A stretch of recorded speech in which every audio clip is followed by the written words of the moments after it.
to the Safety Doc Podcast with author, radio host, and nationally recognized safety expert, Dr. David Perrodin. Join us each week as we discuss the best and most bizarre practices in safety preparation and crisis response. Follow Dr. Perrodin on Twitter at SafetyPhD. And remember, the truth will keep you safe.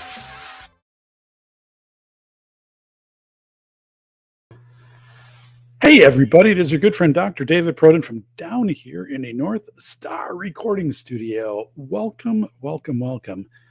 And yes, happy Monday. So I realized I put these headphones on today and they're falling apart. So I had on my list to investigate some new headphones, and I think I have a pair set up to order, but that kind of got moved to the forefront. I didn't realize these were in such bad shape. I've had these a long time. So actually I'm going to replace the webcam, the microphone, the headphones, and actually I'm going to get a new headset. So quite a few things going on down here. I've got everything picked out, but welcome, welcome, welcome. Thank you for being here. And I also wanted to share right off the bat that we have an awesome guest lined up for October 10th. So let me just back this out so you can see the thumbnail for that.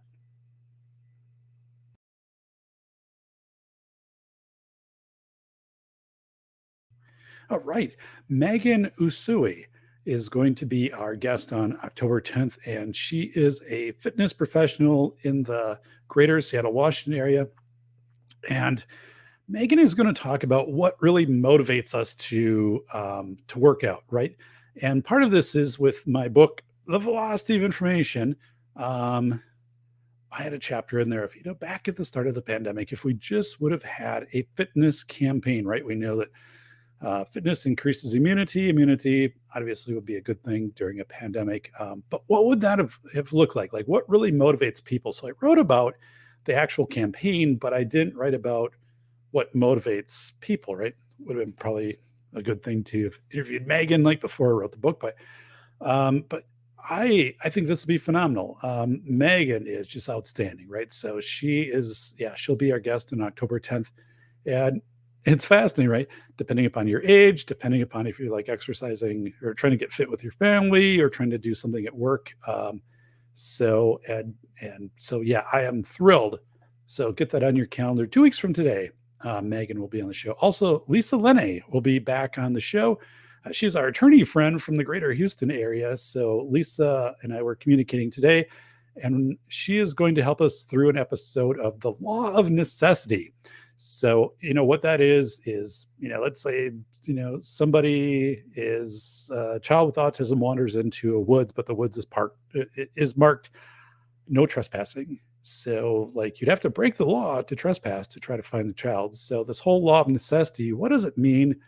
And how might we encounter this during our lives, our everyday lives, right? The law of necessity, which is really a defense. And then we're going to talk about Good Samaritan a little bit too.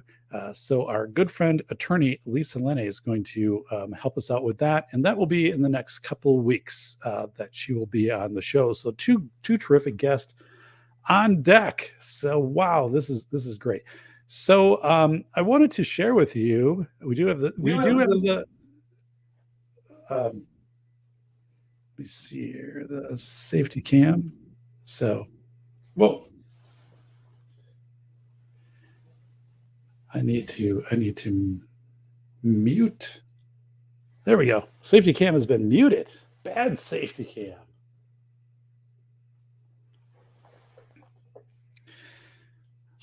All right.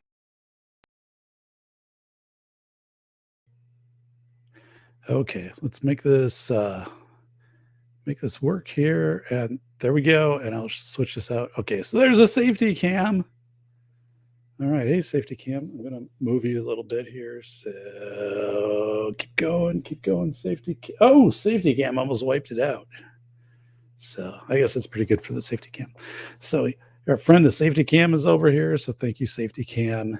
And yeah, so you get to see, again, I really like how this wall kind of turned out here in the studio. Got my $7 sport coat on, and we are ready to go. But yeah, let's talk about what our show is going to be today. But actually, before we do that, let me share screen here, and let me do this. Bring the safety cam out. What was it? Saturday. So Saturday, I had 4 cords of firewood. Not 4. 4 cords of firewood delivered. So what you see over here, these are the 4 cords, and this is wood from last year that didn't get burned. So that's first burn. But yeah, that's 4 cords of firewood. So I take that down in a canvas bag from my garage to the basement and then stack it. That is right here is 10,000 pounds of firewood. That is actually 10,000 pounds of firewood. So yeah, that is pretty crazy. So it's too deep, and it goes almost up to the rafters there. And then I had to do this like special crisscross brace wing over here, which this is pretty solid. I'll probably like build it up a little bit here yet to support it. And I might take it down a little bit. But yeah, this is kind of all woven together. And there'll be another row that started here. There's still 3 cords to arrive, right? So this will come out further, and then I'll kind of weave it all together, and then this will get built out a little bit too. So yeah, this is all oak, and it will burn hot. Great stuff. And yeah, I heat my house with wood. So right now, we're kind of in that transition where actually next week it's going to be back in the 70s. But probably 4 or 5 weeks I'll be starting. And then once you start, it's kind of like every day, right? Just heating the house with wood until probably early April here in Wisconsin. So, but there it is. And I did that all in one day, which I was going to spread it out. But, I was feeling good as I was like hauling this down. And right, you feel really sore the next day. So I was like, well, it is, I'm just going to stay with it.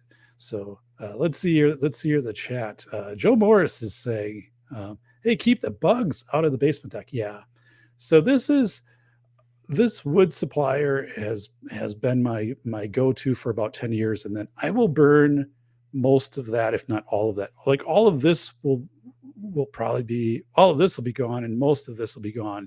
I think this was left over, which was really about about a cord. And I don't really have any bug issues with this. It's really clean. He keeps it inside and stuff. But yeah, so I'm in good shape there. So that is good. So hey, just want to give a shout out here to All Pro Lemonton, to my good friend Spambot Fodder. Hey Spambot, I saw like you gave a very generous super chat. I think it was to Bacon. So if we ever get monetized, I don't know. It would be it's exciting to think of the first super chat to the show. So sadly, I will miss the October 10th stream. That is Thanksgiving. Oh, okay. Well, you can have it on replays. So appreciate that. Well, happy Thanksgiving.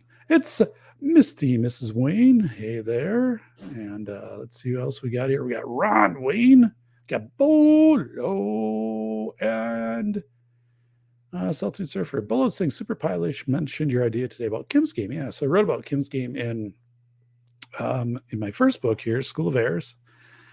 And let me get this out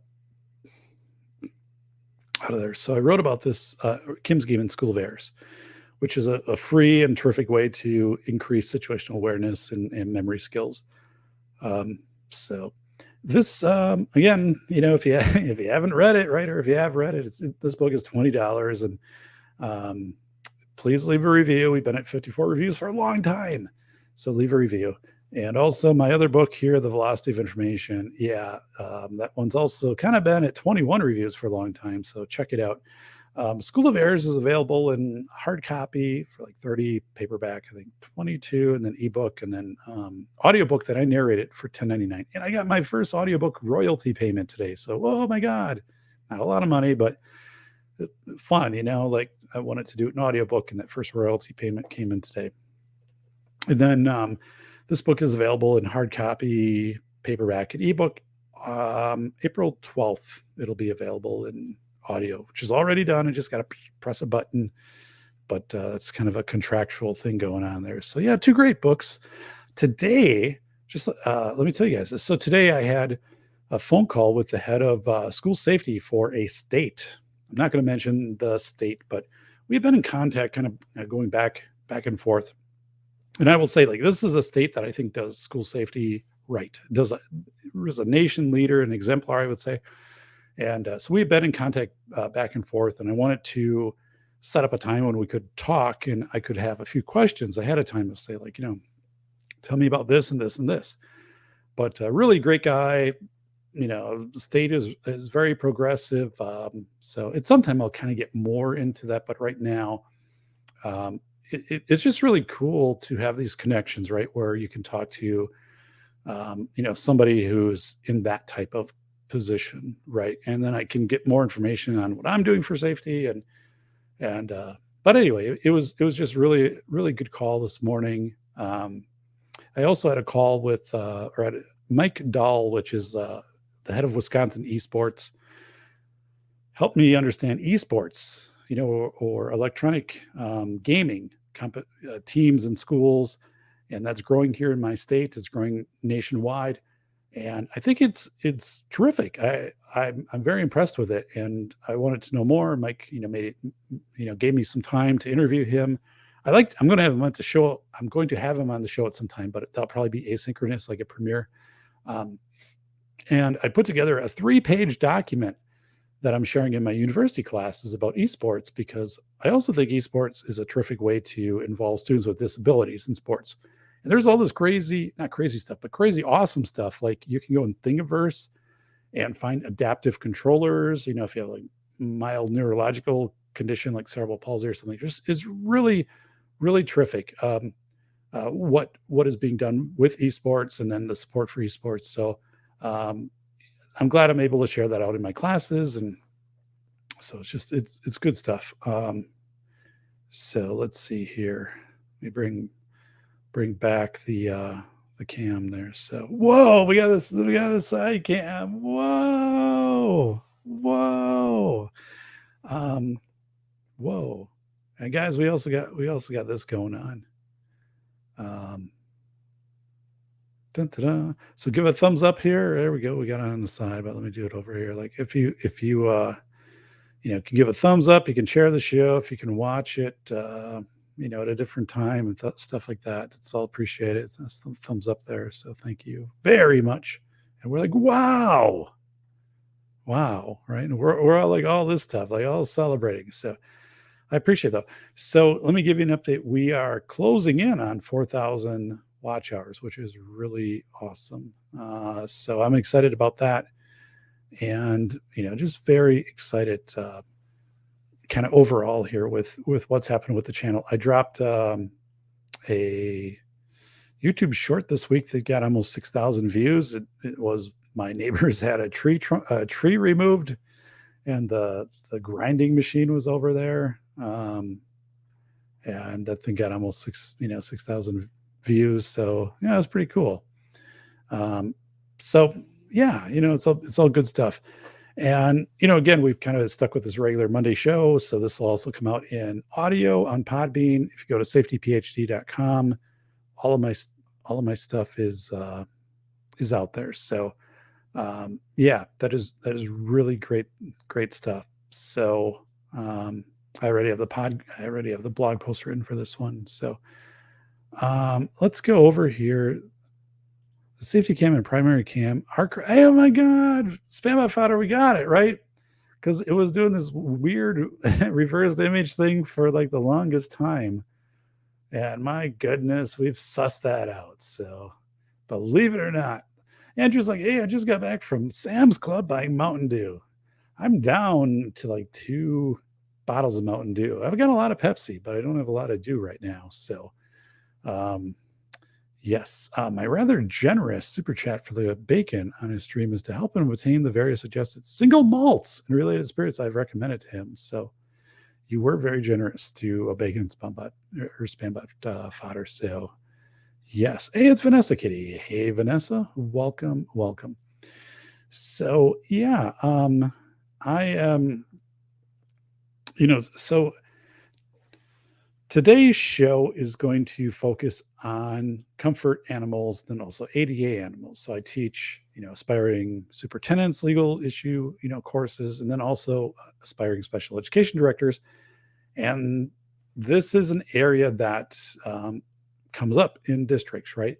It can be one of those things where, you haven't had a service animal in a district for, several years, and then suddenly a student moves in, or even a staff member, right? And they have a service animal, which is typically a dog, but not always. And then how do you address that, right? Who takes the animal to the bathroom? And, people are like, what if I'm allergic to a dog and all this stuff? So I'm going to go through that today because I have a case study built on this. And we're going to go through the case study today that I share with my students. And I always tell them, look back on your school policy. What does your school policy say for a service animal and for a comfort animal, which are two different things? So we're going to talk about that today. Now, the first thing is let me kind of get the main screen here. So many people with disabilities use a service animal in order to fully participate in everyday life. Dogs can be trained to perform many important tasks to assist people with disabilities, such as providing stability. When they're walking, the dog can pick things up. It can help move a wheelchair, alerting a person who is hearing loss when someone is approaching. And there's just many areas where a service animal can and does benefit somebody. And actually, going back to the history of service animals, although service animals are relatively new in ADA, we kind of go back to 1990. Service animals were around after World War One, for war veterans, right? So German shepherds being trained. So if we really go back into the history of service animals, we're going back 100 years. But so the question is, how do schools address service animals? So a parent comes in and says, my child has a service animal. What are the questions that the school asks? Do they have to get a certificate? Does the animal need to be insured? What are the questions, and what is legal, what's not legal? And then we also have another area, which is a comfort animal. You probably saw things like this. It made the news a couple of years ago, like United Airlines or whatever. Somebody tried to take a peacock on an airline, not emu, right? But a peacock on an airline. And by the way, hello, CNT. Hey, buddy. Good to see you here. So, what qualifies as a comfort animal? Is a school required to allow a student to have a comfort animal? There's a process, right, that schools have to go through. What does policy look like? So we're going to get into that today. And this is always a very interesting case study, because when I direct students in my class who are, either first year principals or superintendents or whatever, back to their policies, like half of them will say this is addressed in policy, or, the other half will say like, well, we don't have a policy for this, or I'm not sure how we would handle this. And it's one of those things that it's pressing, but it's not like emergency, right? You probably have a few days, if not a week, to get this figured out. It's not like our student with autism who wandered into a woods and we have to make a decision like, boom, just like that.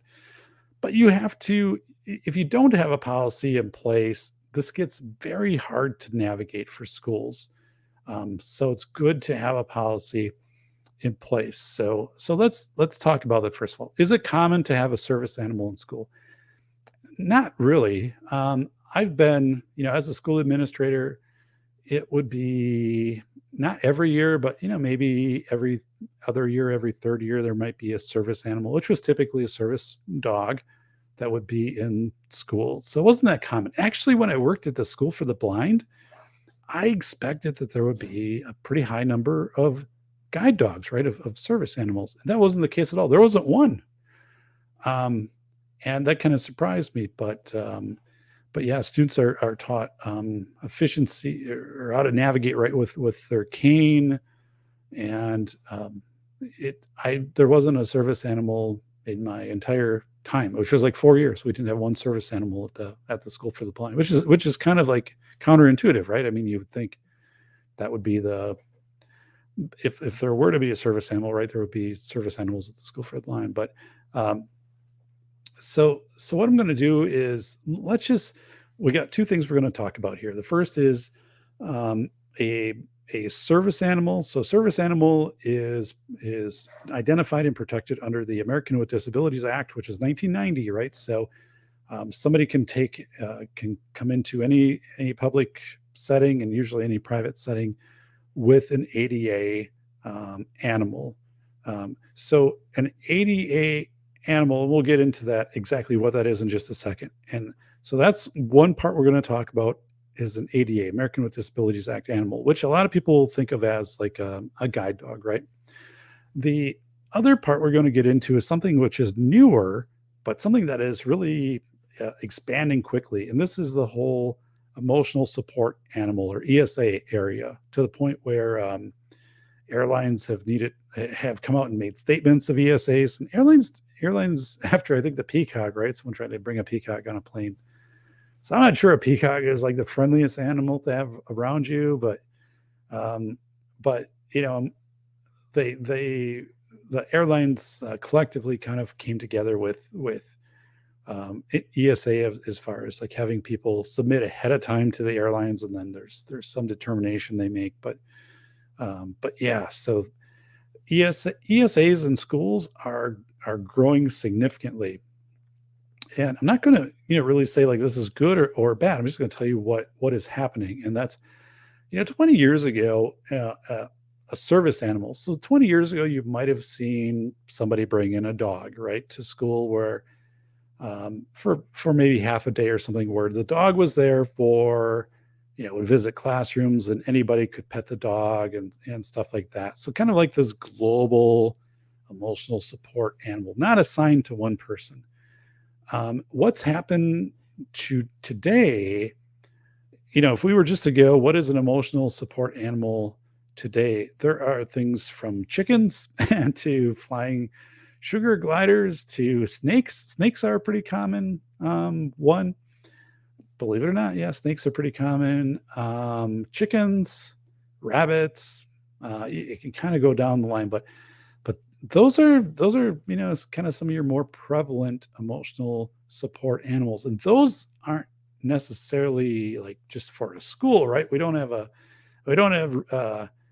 Chester the chicken here as our school emotional support animal. It's usually assigned to one student. One student is bringing in the chicken, or Rudy the rooster or something. So so let's get into this. What is a service animal? Before I do that, let me check the chat. So Vanessa's saying, I am thinking llama or Spot the robot dog from Boston Dynamics as a service animal. Oh my goodness. That's, interesting that you mentioned that, Vanessa, because at some point, right, someone, with a Boston Dynamics type dog or something, someone will bring that forward to a school or to a college or to some place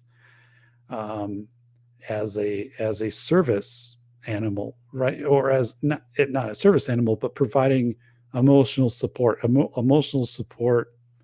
machine or something like that. That will happen. That's probably not long down the road. I mean, that could happen almost any day. So that's really interesting you mentioned that. I hadn't thought about that. And I'm going, now that you mentioned it, Vanessa, I'm actually going to include that when I do this case study in my upcoming class. I'm going to flip it toward the end and say, well, what if it was, right? Someone brings in a dog from Boston Dynamics. Well, and I know where that'll go. I know people will be like, well, does it have a video camera, right? Is it recording what's happening in the school and around the school? And is it streaming out? Because then or is it not? Or, these type of things. I don't know. That is interesting. Wow. Vanessa saying, yeah, we sent in info to airline from my husband's service dog. Okay. So ESA for service dog, which is different than ESA. Gotcha. Tarantulas. I don't know, man. Not for me. Speaking of, I haven't heard of Chester's Chicken in over 12. We have a Chester's Chicken here in town. It's part of a gas station. Never been there, but it is here. So Chester's Chicken. So what is a service animal? So this is more traditionally what we think of when we are thinking of someone that has a support animal, right? A service animal. Under the Americans with Disabilities Act, again, I have my note screen over here, monitor screen over here, you guys in front of me. So just be kind of looking around like stock staring down a ghost. Not yet. I'll let you know. What is a service animal? Under the Americans with Disabilities Act 1990 that was passed, ADA, a service animal is defined as a dog or other animal that has been individually trained to do work or perform tasks for an individual with a disability. The task performed by the dog must be directly related to the person's disability. It is almost a certainty that a school district has a board policy about service animals. So the dog is performing something specific. If the student is unable because of disability to open a door, to propel themselves, right? The dog can help move the wheelchair, can pick things up off of the floor and, put them in the lap of the person. And so there, these would be different aspects of a service animal. Now, everything, so far I've said dog, but actually a miniature horse is accepted by ADA as a service animal. So this is something too, like the ADA for what is a service animal, most of the language is dog, but somewhere it got challenged and miniature horse was accepted. So a point also is that this is flexible, right? I guess what is a service animal is up to a little bit of debate. It's really more on it's trained to do a specific task for the individual with a disability. For a long time that was dog, now it's miniature horse, and who knows if that will expand out to something else. But so that's the first thing. That is a service animal. So that's our first thing. The second thing and most school boards now will have a policy for a service animal, saying if a staff or student has a disability, that they will be, the service animal will be permitted to be with them in the facility. So, but let's talk about the other part of the show, which is emotional support animal, or ESA, as it's more commonly known. So an ESA is defined as an animal that alleviates one or more identified symptoms or effects of a person's disability. An emotional support animal, which could be a pig, a chicken, a snake, a sugar glider, or etc., is recognized as a reasonable accommodation for a person with a disability under the Federal Fair Housing Act, and may be a reasonable accommodation under Section 504 of the Rehabilitation Act. Section 504 goes along in schools with special education, right? So schools would need to consider an emotional support animal under Section 504, again, which goes along with special education. And ESA, also referred to as an assistance animal, is not a pet, according to the U.S. Department of Housing and Urban Development. However, no special training is required for an animal to be considered an ESA. So that's different, right? We have our service animal, which maybe is a dog that is trained to open doors, pick something up for somebody if it's on the ground, maybe help move them along in a wheelchair. That's not required. Or if it's somebody, right, who's visually impaired, that dog is helping them, to with their navigation of an area. That's not required of an emotional support animal. There's no special training for an emotional support animal. And again, remember, so the U.S. Department of Housing is saying so if you apply for a rental unit, right, and you have an emotional support animal, and the landlord's like, I don't know, this is we're not used to having Rudy the Rooster in our building.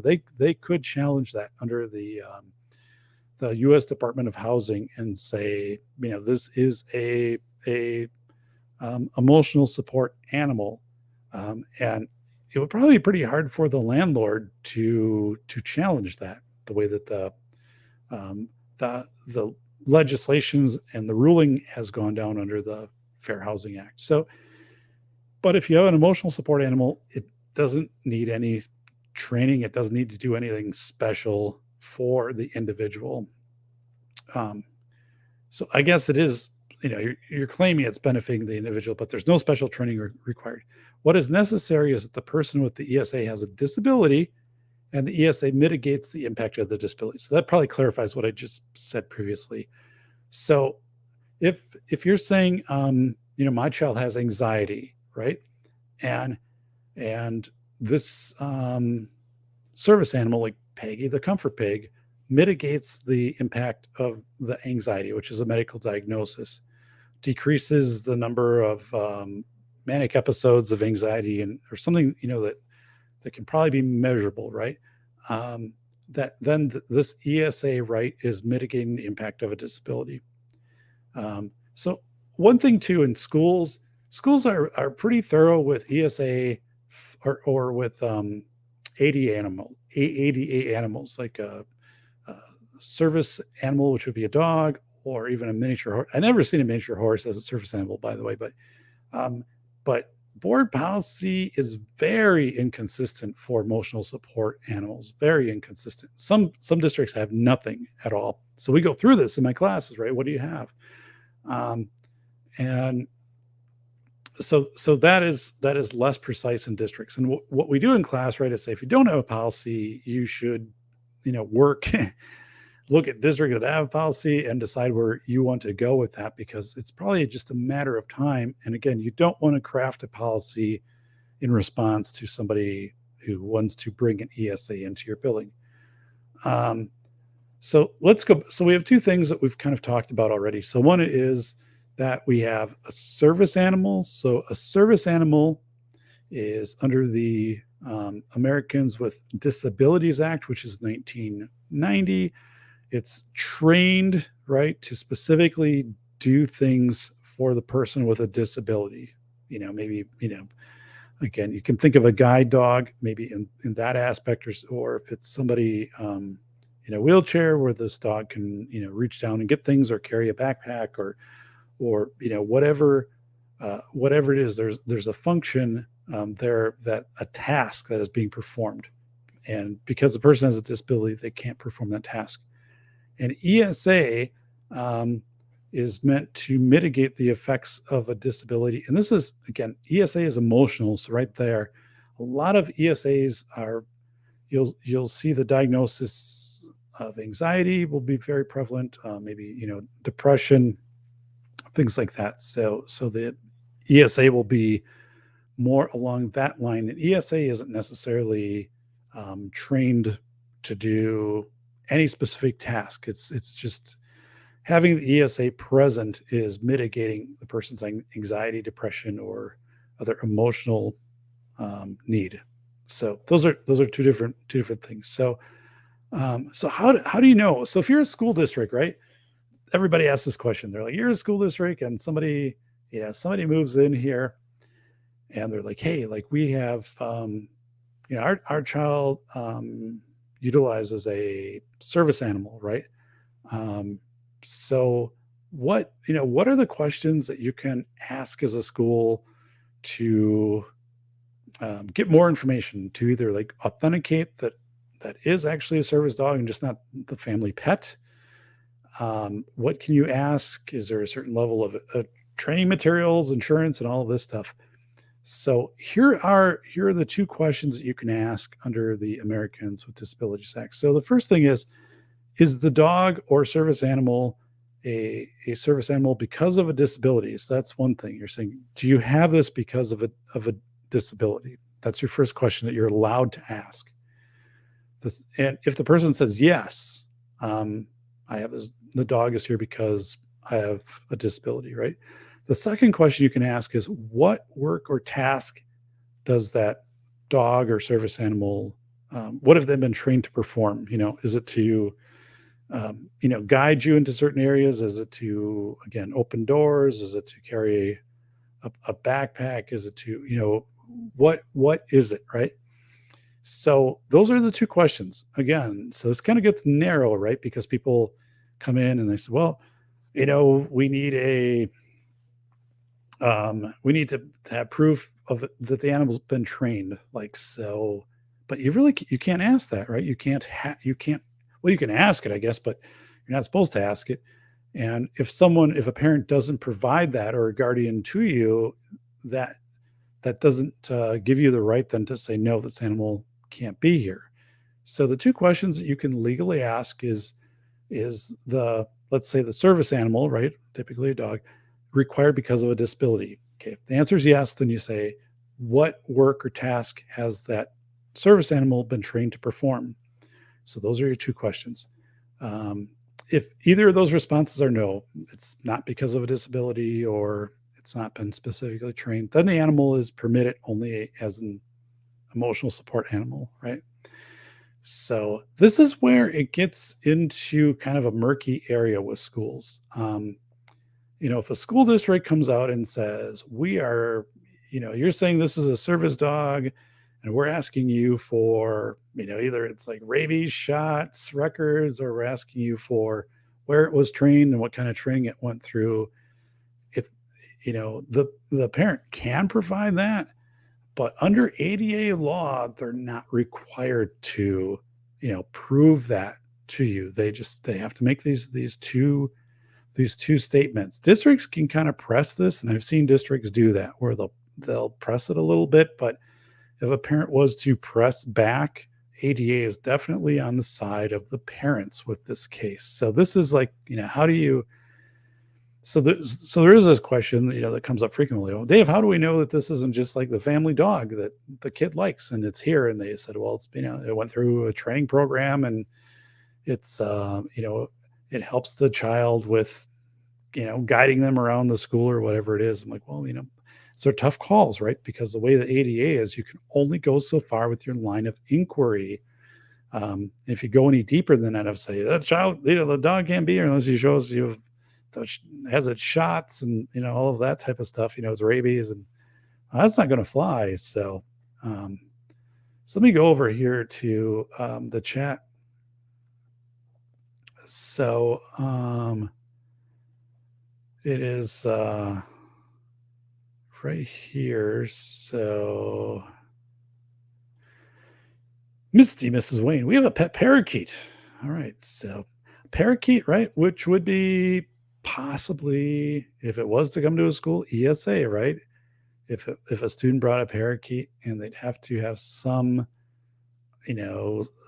rationale for how the parakeet objectively helps them with an emotional area, which could be anxiety, it could be depression.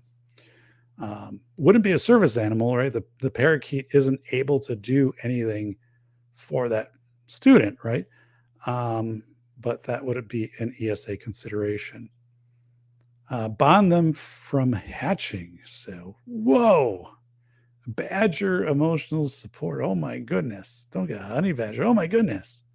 Hi, Doc and all. It's Z. Hey, Z, if you haven't subscribed to the show, please do. We are almost up to 1,230 subscribers. We're just on the cusp. And we are also within a few hundred hours of being monetized, the closest we've ever been.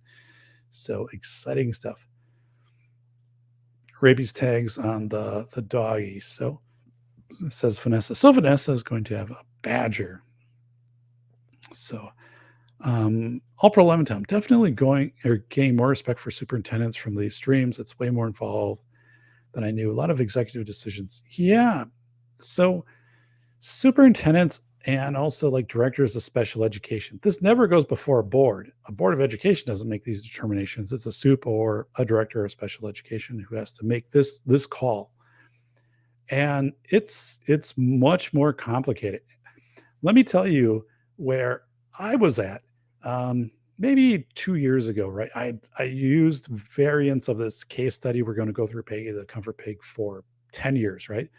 And I was pretty firm on, if service animal isn't by ADA law and all of that, but then like if it's a comfort animal and it's not in policy, then you do not allow a comfort animal on, regularly on premises, maybe if it's there for a day to like visit or something, but because once you do that, right, everyone is not, it's just one thing. Once you do it, everybody, but you set a precedent. So pretty soon you have a comfort chicken, then a comfort snake, then a comfort emu, and then a comfort baby bear. I mean, all these things. So that's where I was at. I was really in that camp of, if it's protecting the service animal, in saying, once you kind of blur these lines, right, of what is a comfort animal, what is a service animal, and what's coming into your school, it kind of lessens the service animal, right? Like, if every student is having something,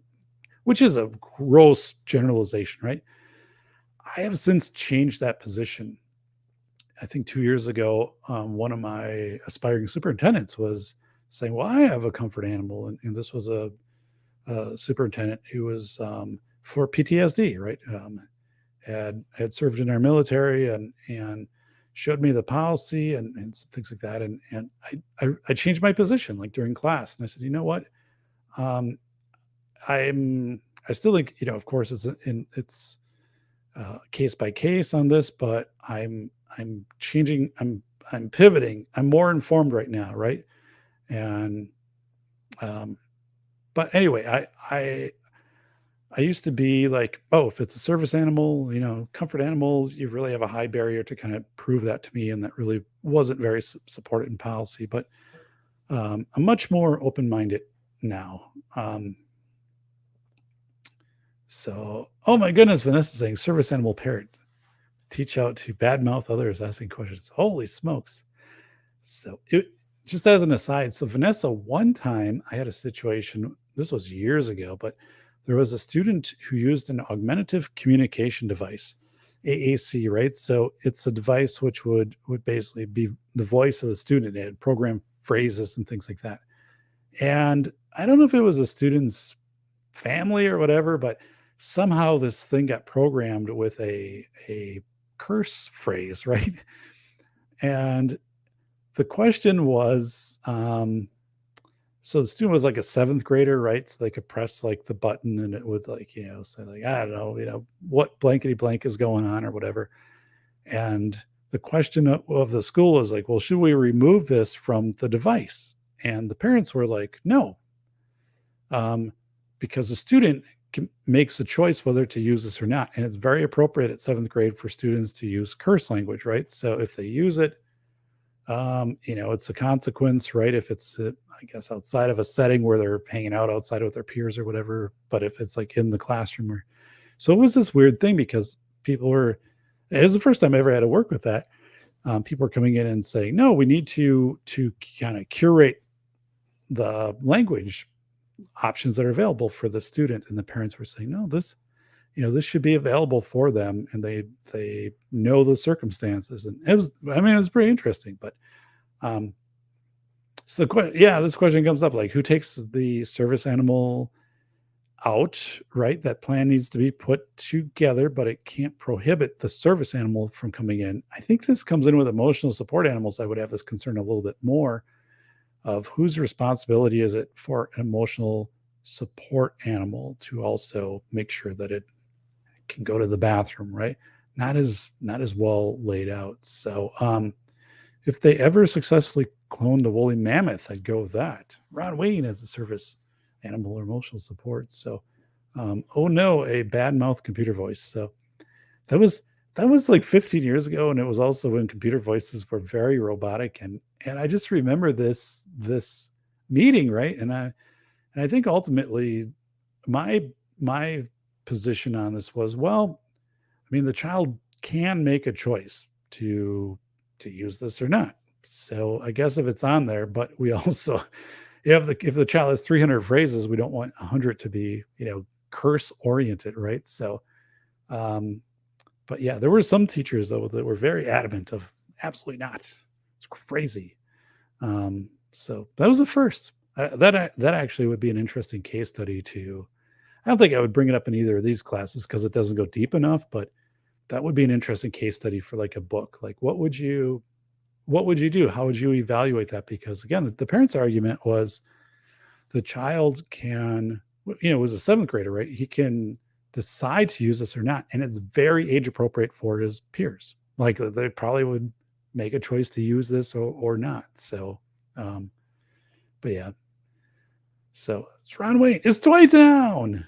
It's Toy Town. So, okay. So where we're at so far, a service animal, which is typically a dog, but not always. It can be a miniature horse.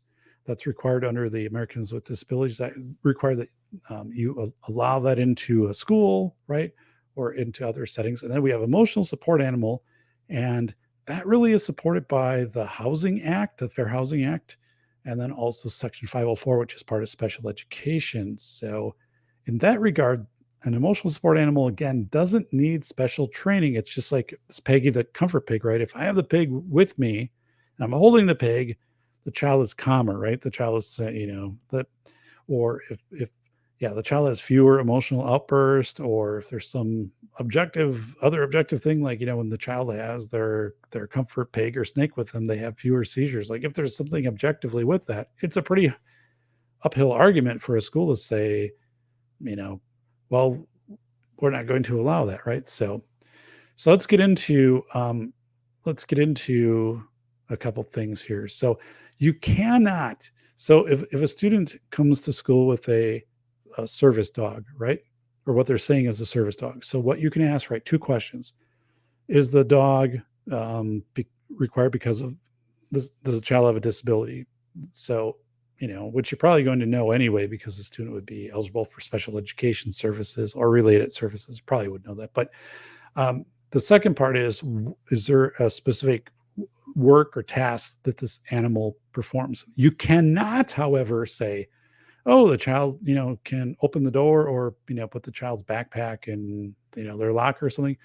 Okay, demonstrate it. Like, show me that the dog can do that. You cannot ask for a demonstration of the animal's capability to perform the specific trained task. So again, you're pretty limited in how to I guess find out if this is really authentic or not necessarily. So yeah, let's go to Peggy the Comfort Pig. So I'm going to get in this first. Let me go over here to the chat. So it's Ron Wayne. It's Ron Wayne. So look at this. Whoa, it's lightning.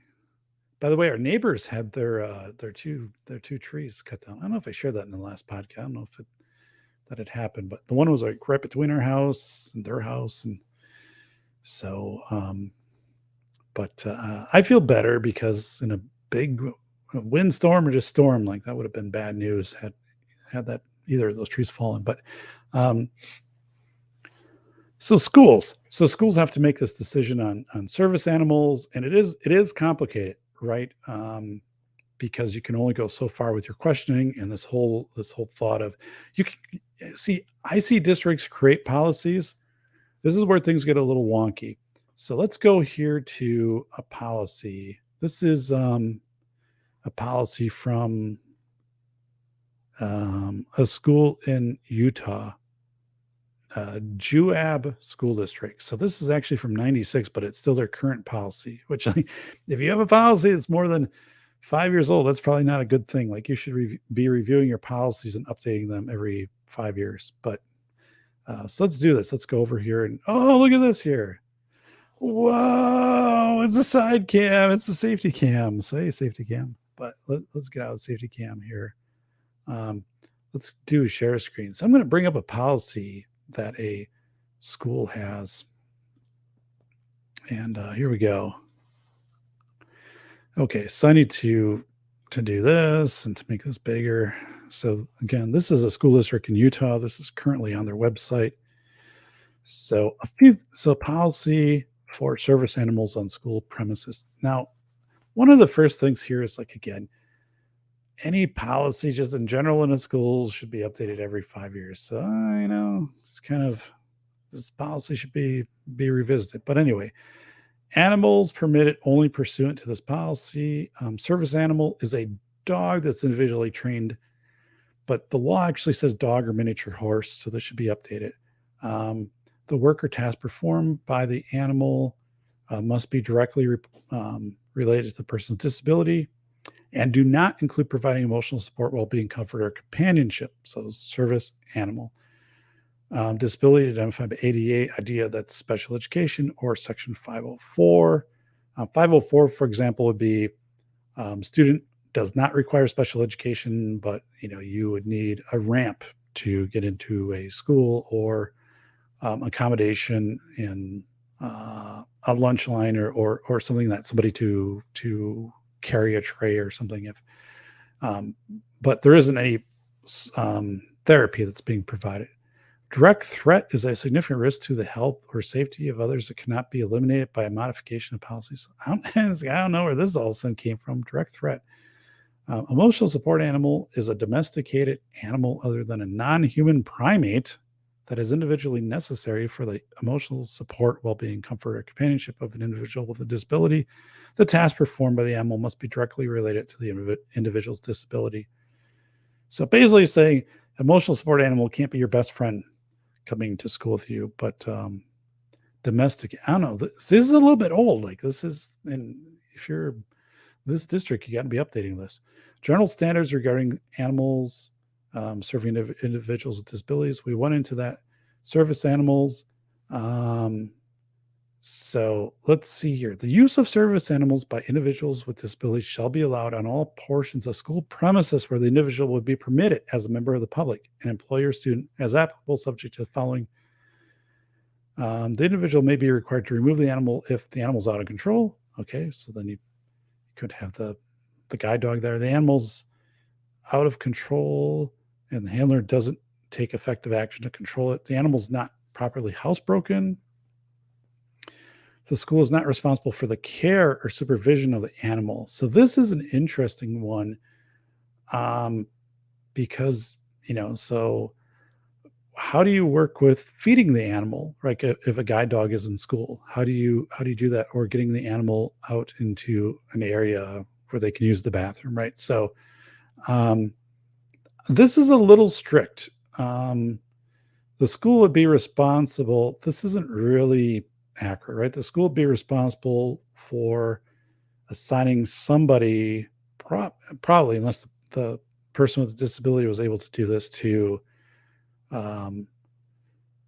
get the dog outside, and then also if there was to be a time when the dog would need food or water, or an area for that, the schools need to provide that. So this is a little heavy-handed here. I don't think, if this was challenged, I don't think it would hold up.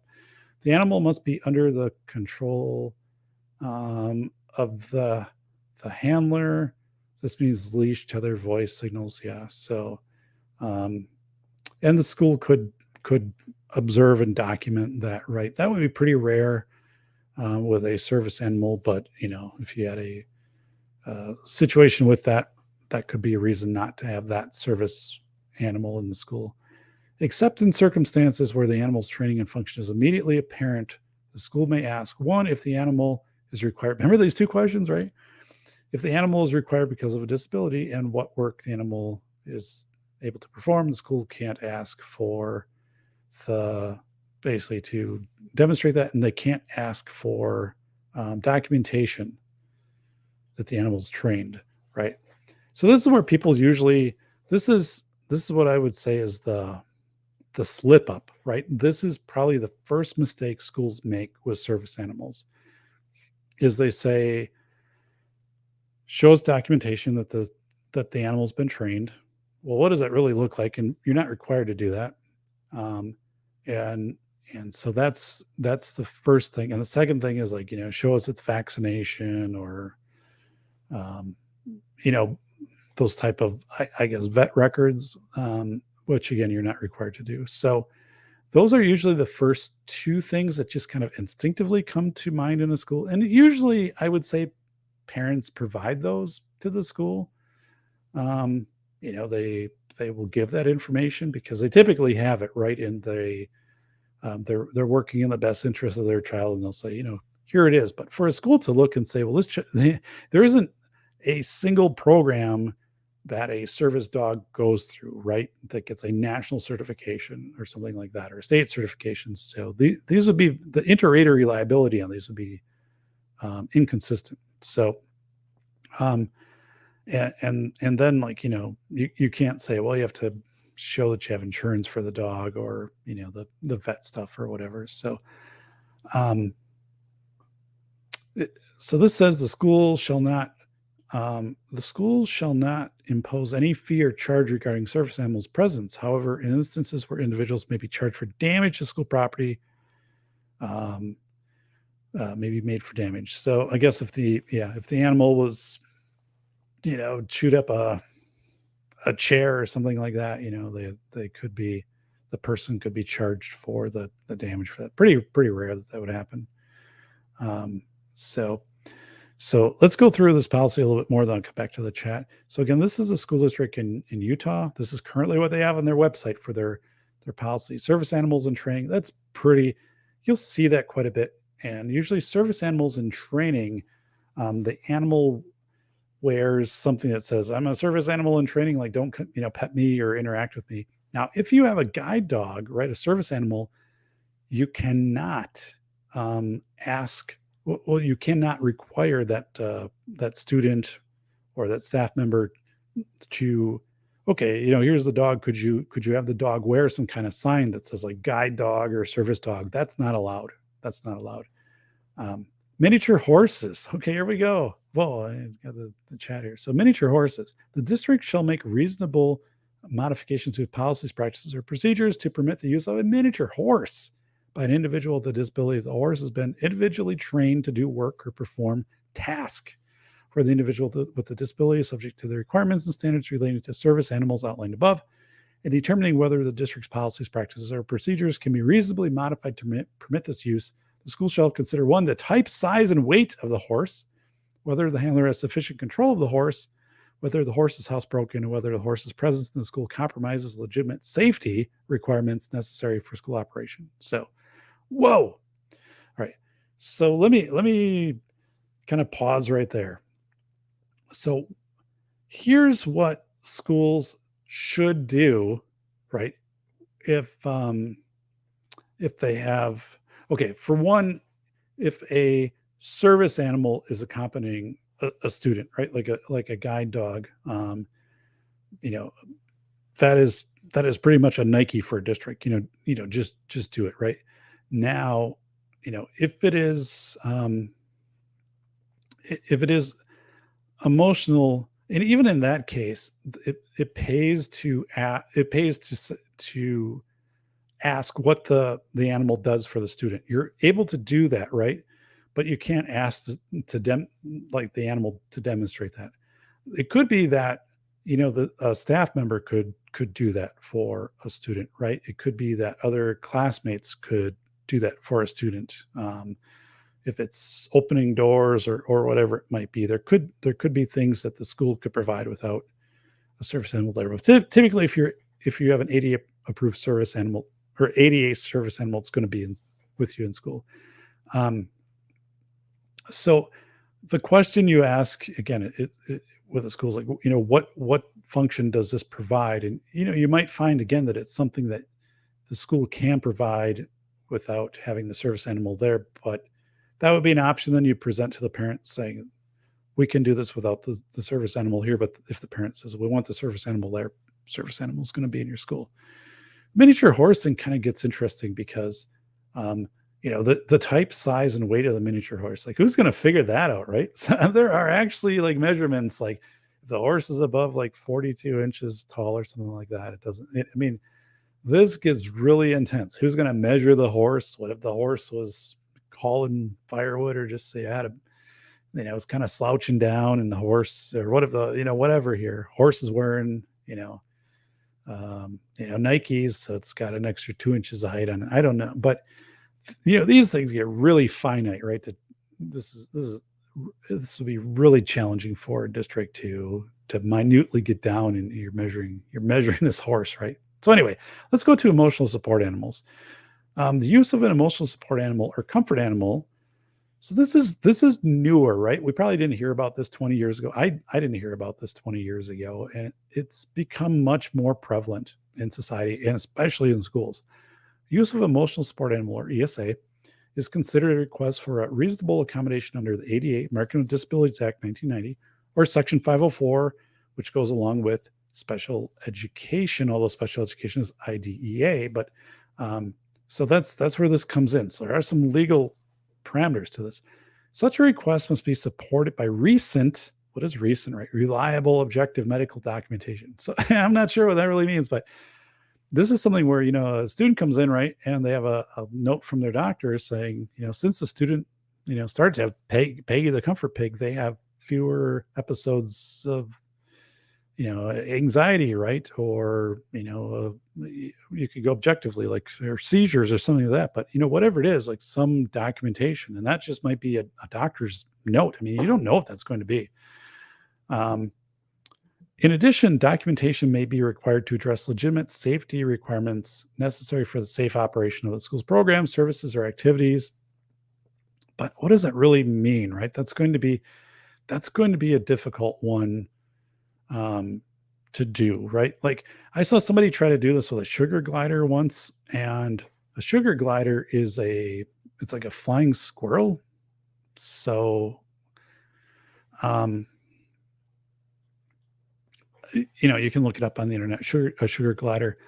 And the thing is, like, if you're holding a sugar glider, they're not going to bite you or anything, but if it licks your skin, for like 5 minutes, you could have like a rash. You could have a reaction. You're not going to have like a anaphylactic reaction, but you could have like a rash. So I've seen and I've read where some districts and just in general, the use of a sugar glider as an emotional support animal has been challenged because of that. I was saying it has a toxin and it's, when it licks your skin, but it's not, has to be doing that for a little while, and it's not like a severe but toxin. But yeah, so this is kind of where people go with this. But let's go back to this. So, oh, wait a second. Let me remove that. Let me do this. Let me remove the safety cam. Let's do this. Boom. Okay. We're going back to emotional support animal. In addition, documentation may be required to address legitimate safety requirements or safe operation. We got only domesticated animals will be considered as emotional support animals. I don't know about that. This is back in 2016. Like, what is really domesticated, right? I've seen this really pushed quite far out. I don't know if a peacock is domesticated, right? Or, a snake or things like that. So, there's a lot of subjective stuff in here. The use of emotional support animals on school premises is also subject to requirements and standards relating to service animals outlined above for the limitation on inquiries. So, evaluation prior to denial, to the extent possible before denying access to an animal asserted to be a service animal in training, covered miniature horse, or emotional support. District staff shall consult with the district risk coordinator.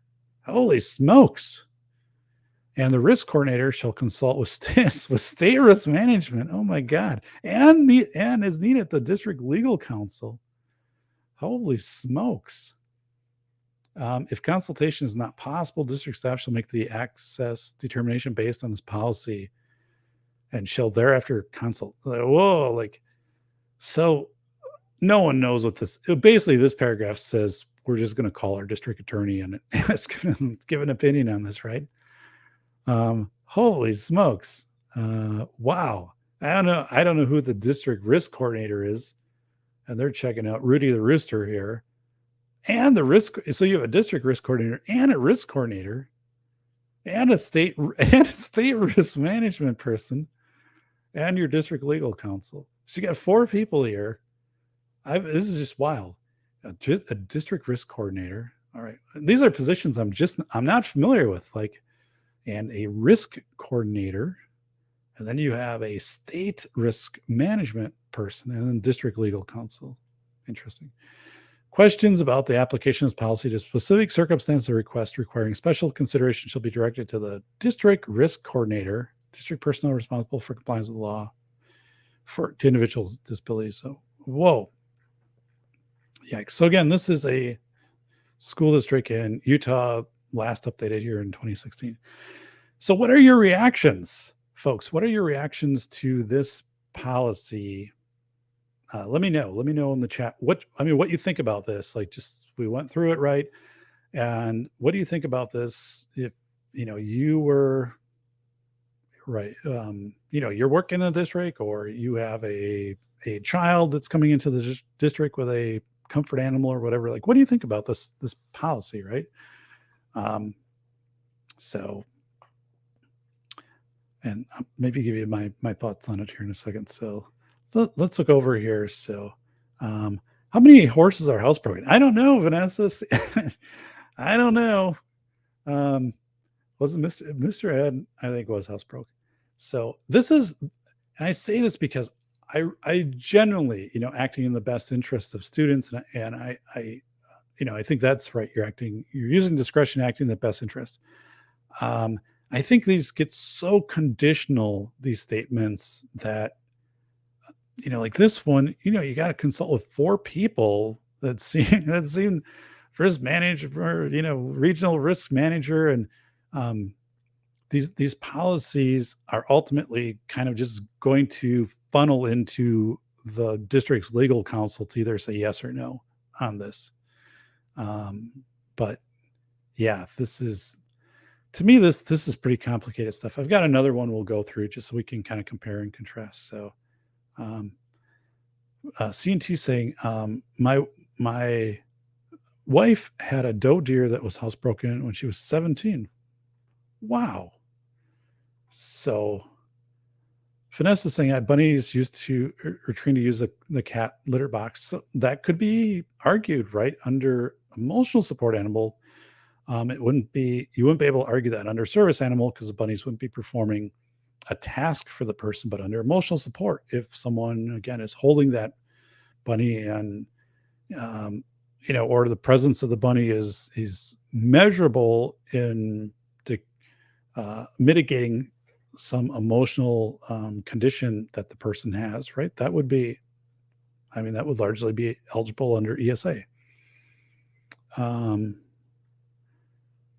So call lawyers. This is Vanessa to get clarification. Service animals can go in. Dang, yeah. So this is kind of where people are at now. This district actually has a policy that includes emotional support animals, ESAs. A number of them don't. They only have service animals. So you can kind of see where this really gets, I would say, murky, and someone has to make a call on this, right?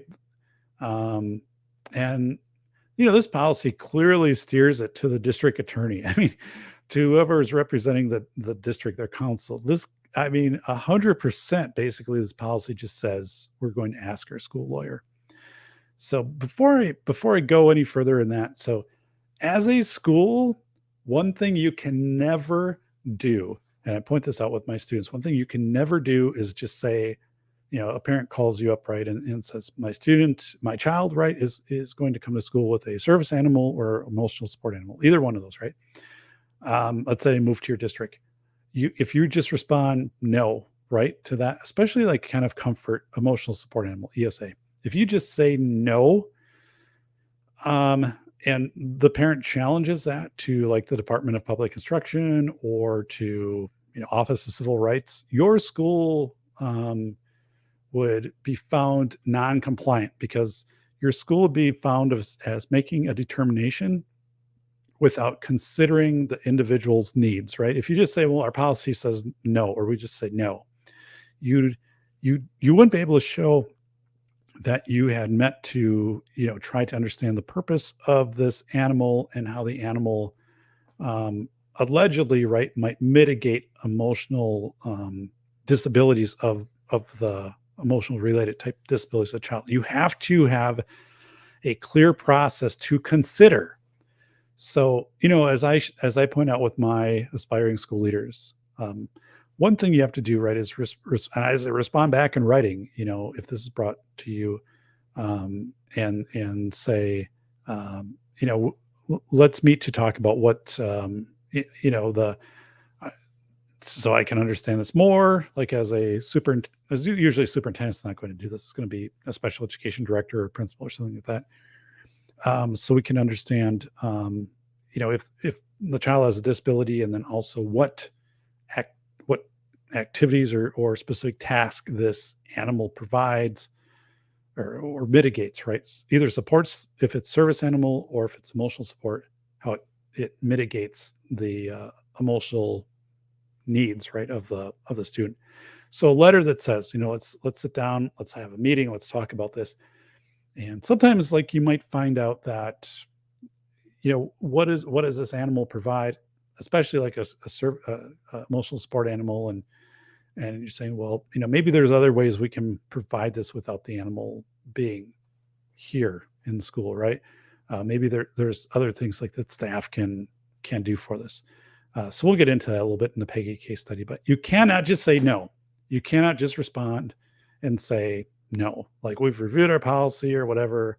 You have to have a meeting, and you have to show that you've had deliberation on this, that you've considered this, right? So that means talking, to the parent, and because if not, the parent appeals it to Office of Civil Rights or the Department of Public Instruction. They will take it right back to your district and said, you made a decision solely based upon policy without considering the specifics of this case. This always has to be case by case. That's one thing I tell people is always, right? Be very thorough. Like, okay, you informed us on this date. So, like, what is the, again, let's meet, what is the disability, and what specifically does this animal do to either help, if it's service animal, a task that it does, or if it's emotional support, to mitigate an emotional, I guess, consequence of a disability, right?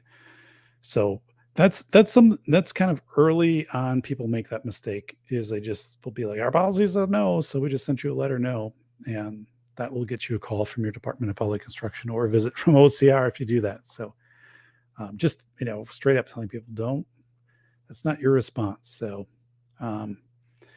So yeah, this is Andrew saying, I don't like how the weakest people in our society get coddled, which makes them weaker. So I'm saying from my classes and my experience, I've pivoted on service animals, and I'm just going to kind of leave it at that. I think for a while, I'll just say there were things that were happening, like bringing a chicken or something, and it really was just because a child liked to have the chicken around, and now it's been tightened up somewhat. But and honestly, I don't see this being overused in schools to the effect of where it's having a detrimental effect or anything like that. It's you're not getting every student who is trying to bring in a pet snake or something like that. This is very rare, even as an emotional support animal. But the other part is not just students; it's also staff. And again, I had a staff member who was identified as having post-traumatic stress disability after being a war veteran, right? So was saying this animal is there to support them, and so I kind of want to also, I guess, put some bumpers on this bowling alley lane of saying, if at any one school, like if you have a school of 500 kids, like one or two like comfort or service animals total, like even if that might be high. So this is pretty rare, but the ESAs are increasing, and not just in schools, like on airplanes and just in general. Like I never thought like I'd be in a Walmart, right, and see somebody like taking their cart down the aisle and have like a basket with their cat in it, or a something like a rabbit or something like that, which I've seen like more often now. So the concept of a comfort animal is a sign of weakness. Back in the day, weakness was stamped out like fire by a rhino in a desert. So, okay. And let's go back here. So gotcha. So, Ron Wayne saying, I honestly have never heard of this before. So, if you go in, so this was probably the case. Geez. Let's do this one.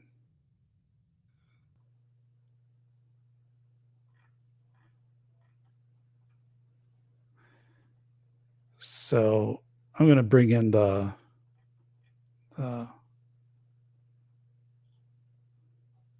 article here. So let me move this one over.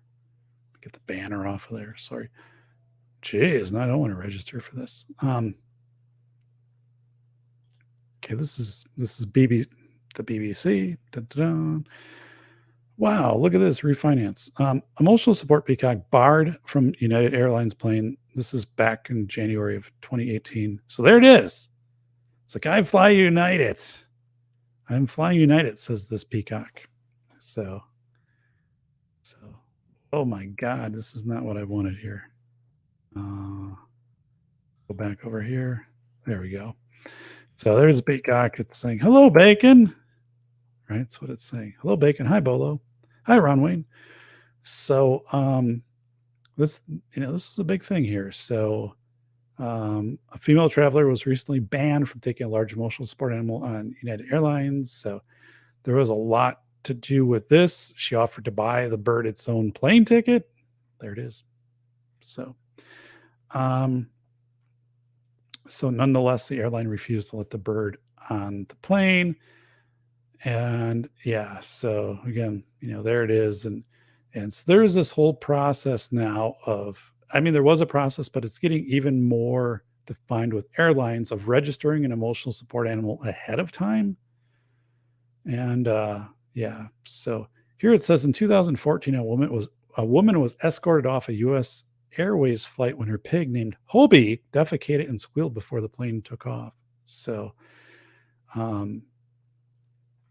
yeah, and I would say, again, it's more prevalent that there's going to be uneventful travel of a comfort animal than eventful. But this was one that made the news right there, the peacock. So it's kind of big. That's big news, right? That's what we talk about. And I put that out there for my students because they tend to, not they tend, but it kind of conflates, right? People might be like, well, like the airlines banned it, so like the school can ban it. I'm like, yeah, it doesn't work that way.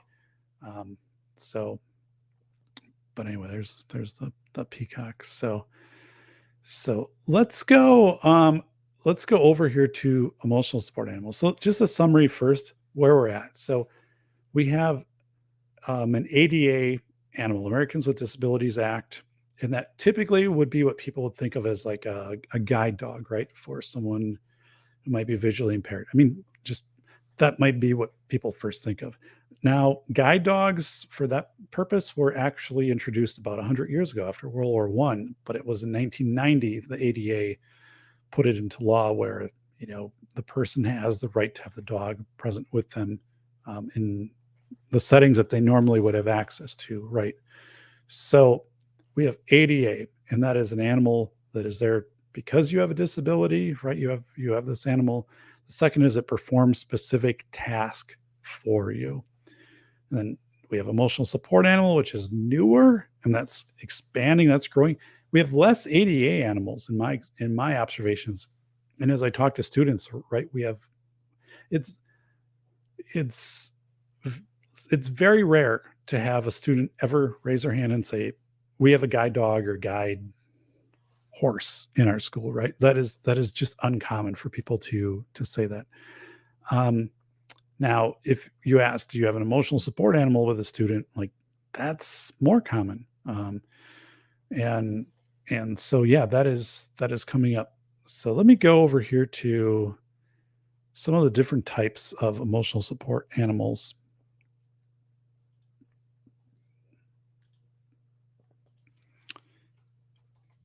All right. So emotional support animal, again, this is through the Department of Housing, but then also it's called 504, which is a section of, usually it goes along with special education, but it's not just limited to students with disabilities. It goes on for a person's entire life.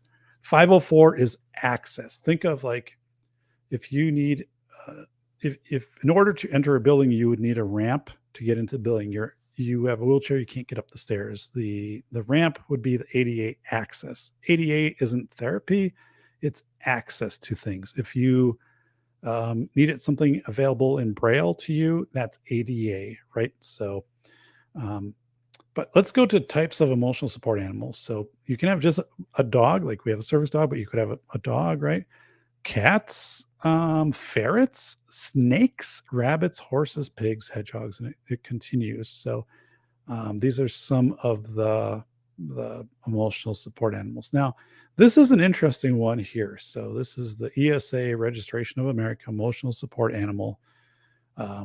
So yeah, this is interesting. This topic here. So, can a snake be an emotional support animal? Everything you need to know. I guess everything you need to know is written in January of 2021. So let's really see if this is everything you need to know or not. But so so this is not a government site. This is actually a blog. It looks pretty official though, doesn't it? Like you go up in here, oh my goodness, like whatever. But this is actually a blog that's put out, esaregistration.org /blog. So it's not, it's not a gov website, but it kind of looks like it, right? It's got the official logo here. So, but apparently there's a cart. You can buy stuff. So shop. Let's see what this is. What can you get here? Oh, vest, which you're not required. You're not required to do this by law, by the way. So, a wall as identification kit. So $54 to $149 here for an ID. Again, this isn't anything required. Evaluation letter. Like, I don't know what that is. All you need ESA package. So these are the things, right? So if we just look at this, you're not required by law to do any of this. And while you might feel that this helps facilitate, like somebody would be, oh my goodness, like you have this official certificate and the dog has on this vest and whatever. This doesn't mean anything in particular. So someone's got their website going here. So interesting. An ESA evaluation letter. Let's check this out. What exactly? Yes, I'm a citizen. Evaluation type for travel. Please select your state. That's weird. Like, what would this be? Who would be who's going to evaluate? They're probably not coming to your house, right? Like, I don't know what this is. 412 reviews. Let's check the reviews. Very easy. Love the therapist that evaluated me. She was very sweet and approved to register my ESA. Now I'm able to take her wherever. Interesting. Verified buyer. Great experience. Emotional support animal therapist. All right. It sounds like these are kind of in person, but wow. Okay. Anyway, this is not required by law that you do any of this stuff right here. So, but let's go back to home. So now, there we go.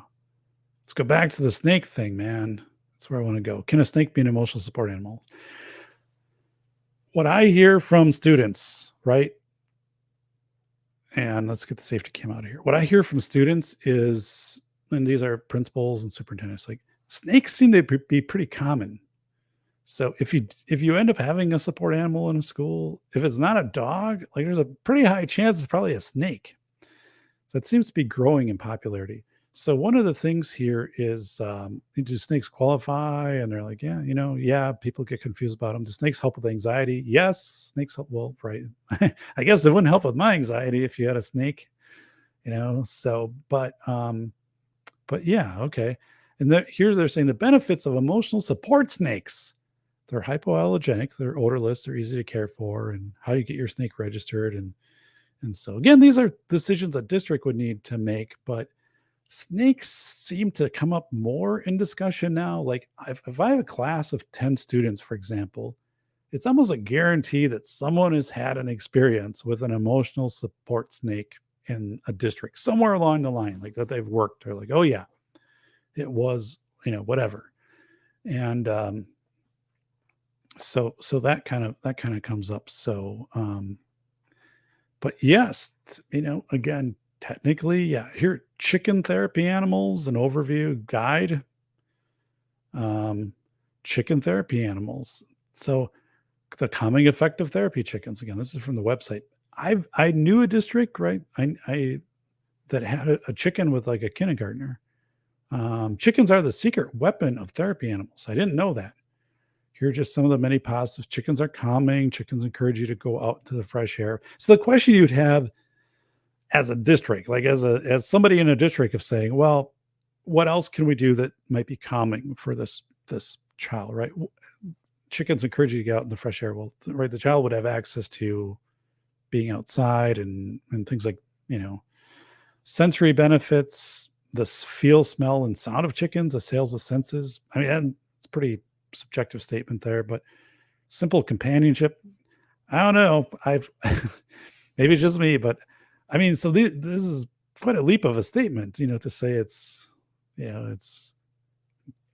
offers a lot of companionship there. Non-allergenic option. The laws surrounding therapy chickens are complicated, this says. And there are local laws and federal laws to consider, but of course they don't put them out. And, here we go. The backyard chickens, well, that's different, right? Animal welfare, Fair Housing Act, that's the one that says you cannot deny somebody housing because they have an emotional support animal if they have a disability. And if that animal is, you can't, is mitigating an effect of that disability. And you can register here with the ESA and go on. But so, yeah, I mean, we could kind of keep going down how to get an ESA letter in Vermont and Louisiana and Texas and bunnies and therapies animals. So just want to put that out there that is, so this is kind of the realm of where school districts are living in, right?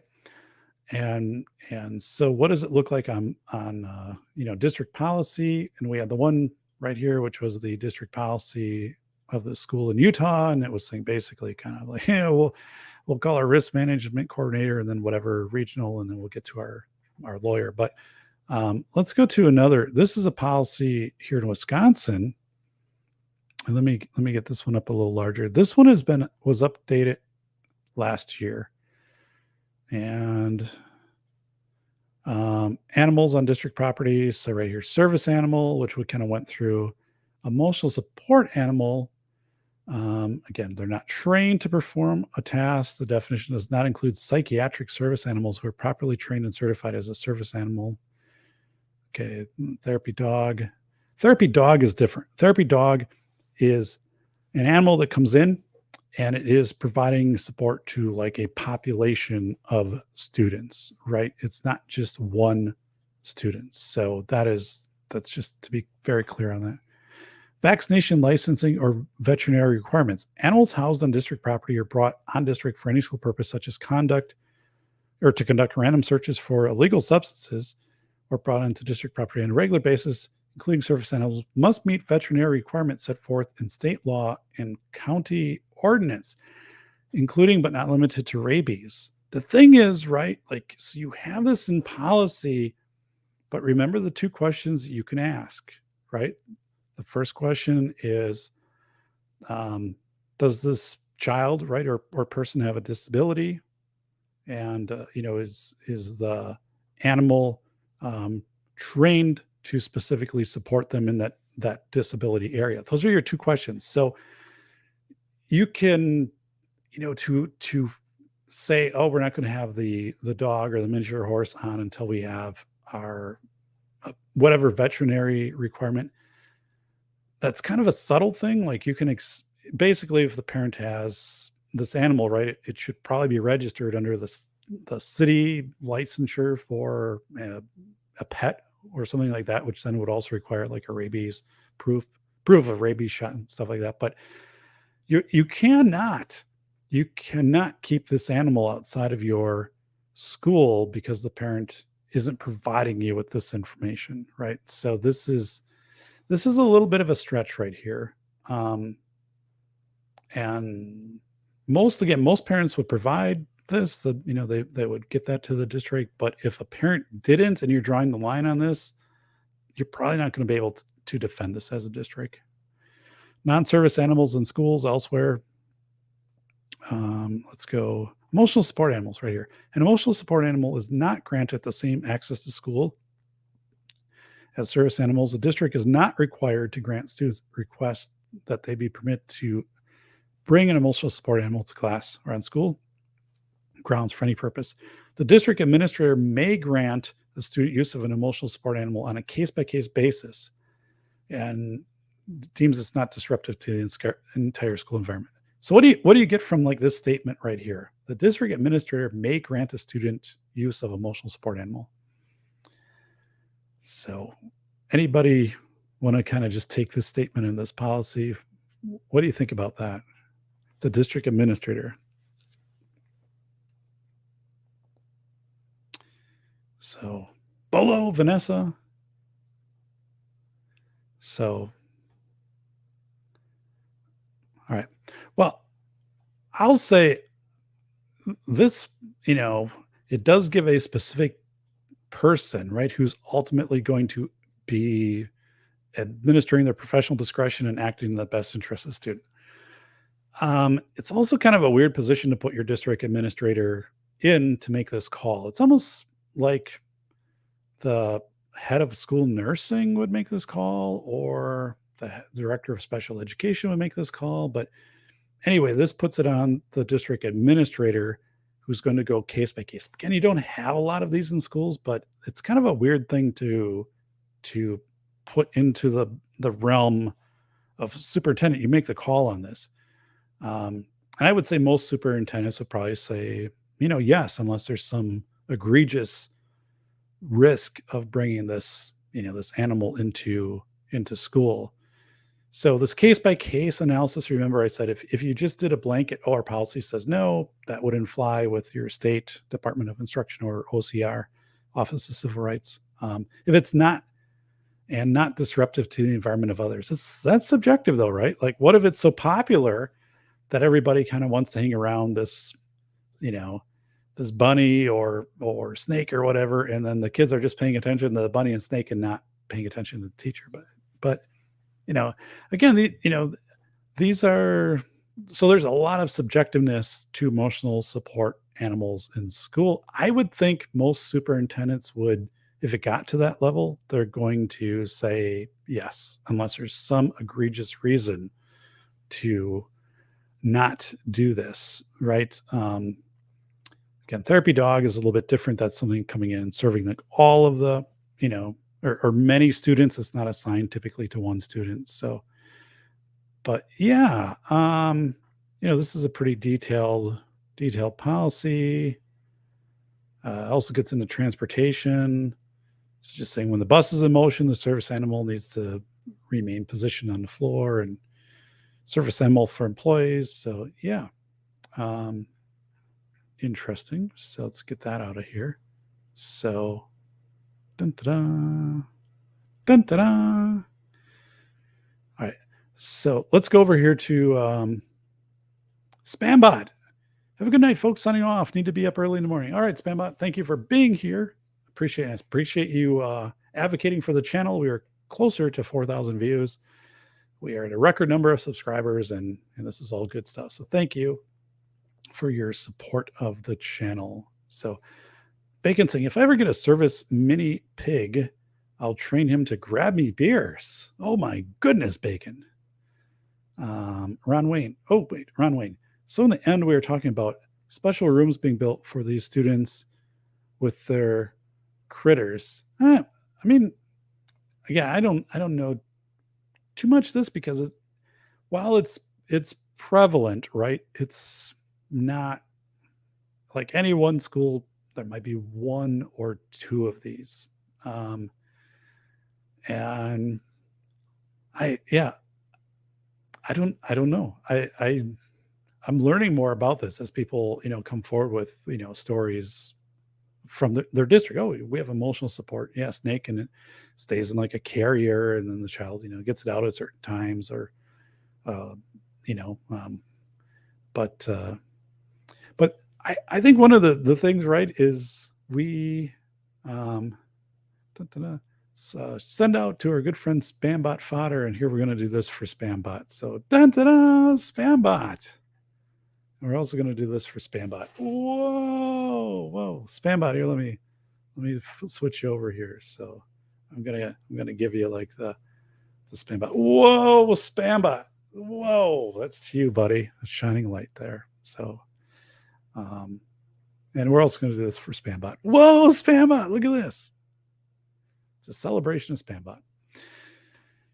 So let's just pause for a second. So one is kind of the purpose of this show, right? The purpose of this show is to bring awareness, right? That service animals, I don't think that surprises anybody, right? Again, typically a guide dog, and guide dogs have been around before 1990. The ADA, gave very distinct provisions and access and protection to guide dogs and people who have guide dogs or service animals, let's say. But the emotional support animal is more of a recent phenomena, right? And schools are kind of fumbling around with their policies on this. It's not very prevalent, but it does include a wide range, right? And because it does have the Department of Housing and then this 504 component of, again, you're probably most likely in a school to have this scenario where somebody comes in with a rabbit, or let's say it's a rabbit, and there's a doctor's note, and the doctor says, when the child has this rabbit, they have fewer emotional manifestations of anxiety, right? And okay, so there you have something objective from a physician, right? Or it could be a previous district, or that has said this, or maybe it's the parents who charted some of this out, right? So that's probably what you're going to have presented to you. So then under ESA, right, your requirement to consider this would be, does a child have a disability? Okay, yes. So let's say they're diagnosed either through the school or a physician as having an emotional disability. And then the second question is, does this presence of this animal mitigate something? And here it's like, it does mitigate the frequency of manifestations, breakdowns, or whatever by the child. Like we know with the bunny present, the child does this 35% less than when the bunny's not there. So there's some data on that. So that's what you'd have to look like. Now, one thing a school is always doing with emotional support is they're asking the question, what is it that the animal is mitigating, and is there something we can do that would be the equivalent of this, or some transition away from the animal? And part of that is, for independence of the student, that they're not dependent upon that animal. Not saying a service animal, that's different. I'm saying like for a comfort animal. Is it something, let's say Peggy the Comfort Pig, a question there is because of the warmth of the pig or something like that. So is there something different like the child can hold that makes them feel secure, or something like that that's actually not the pig? Do they actually have to have the pig there? Can they log on, for example, and see the pig at home right through is 3 times a day onto, in the school? Can they log in and see the pig 60 seconds, like for 3 times a day or something like this? Which these are actual considerations that happen. But one of the things a school needs to look at also is when a child gets to be 14 and older and transitioning into the community, are there other supports in place that might be less restrictive for the student than having to care, for example, for a comfort animal? Just this would be a consideration. So, yeah. So let's go back here.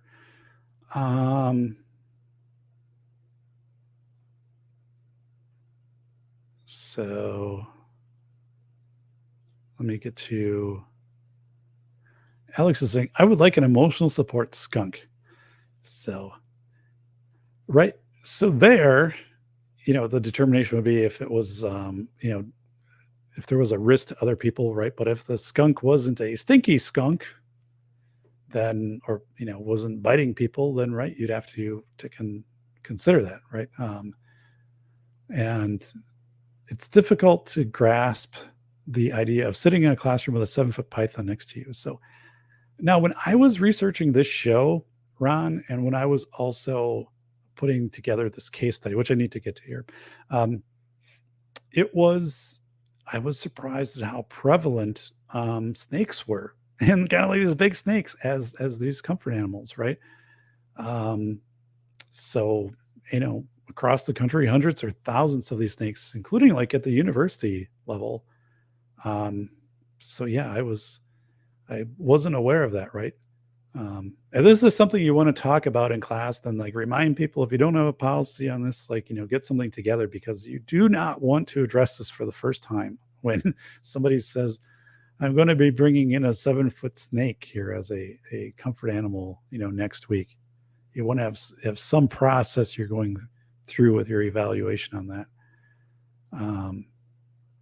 So yeah, so let's go. So I'm going to go through this case study that I use. It's called Peggy the Comfort Pig. So here we go. So all of you listening, you are now working as a leader in a school district, right? You've just learned, you've just read a letter from the parents of Carol. So Carol is a student who's transferring into your district from another district. She's going to be there next month, right? And she is a student who has disabilities, so identified as a student with disabilities, and she receives special education services. A copy of her current IEP, or these are services a student would receive because they have a disability. So the parent has included that with a letter. So you get this in your opening, here's a letter, and you have this IEP. So Carol has both an educational and medical diagnosis of autism. So Carol has autism, and she's also identified as other health impaired. That's an area of special education due to anxiety. So she meets this right up. There's no question she meets the disability criteria for both service animal and probably ESA. The letter also says she has a comfort animal. It's a small pig, and the pig is with her full time at the school. The parent's letter says the pig helps to keep her calm. Her IEP, which is an official document, like Individuals with Disability Education Act, that is developed by the school, it says that the pig was brought to school a year ago, and since the pig has been with her, Peggy or Carol has exhibited fewer aggressive behaviors and is engaging for longer periods of time on academic work. So there's some measurable benefit, apparently, right, that the previous school has determined from this pig. Her IEP states that she is permitted to have the pig with her at all times during all school functions.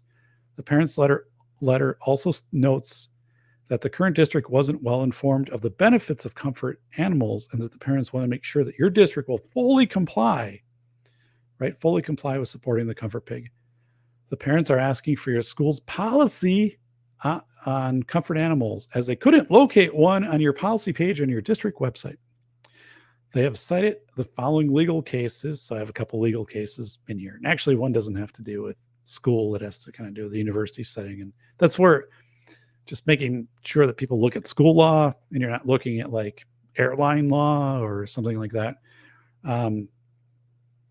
So basically they're saying that, okay, so the parent has sent you this letter, and they're saying child's going to be coming to your district. Child has a disability, or they receive special education, and they also have anxiety, which is identified as a disability area. The district where the child is right now, they wrote into their plan for the child that the child can have this pig with them wherever they go. So they have that in the plan, right? So when you receive a student from another district, you are required to adopt this plan the best you can, right?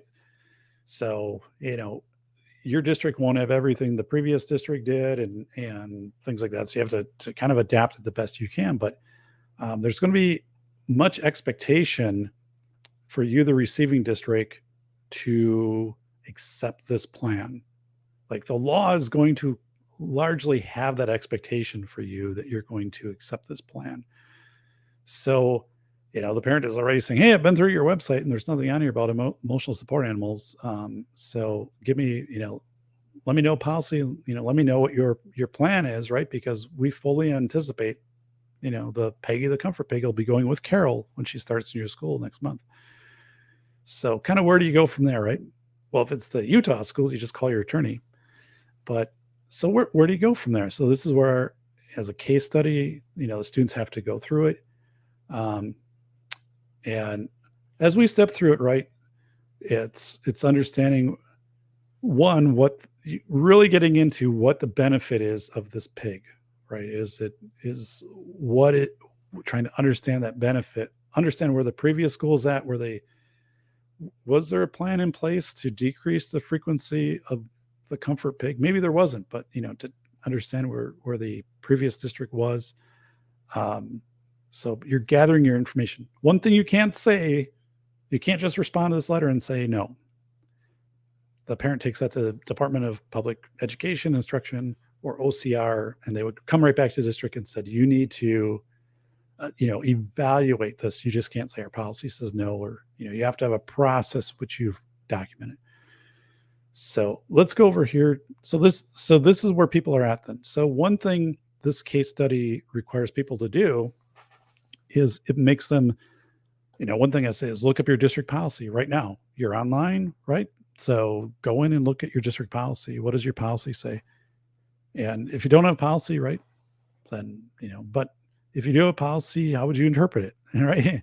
Maybe it's a lot of word salad and you're like, I'm not really sure. Right. So then you need to go back and revisit your policy. But what does your policy say? And then, what documentation are you asking for legally? What questions can you ask? Can you not ask?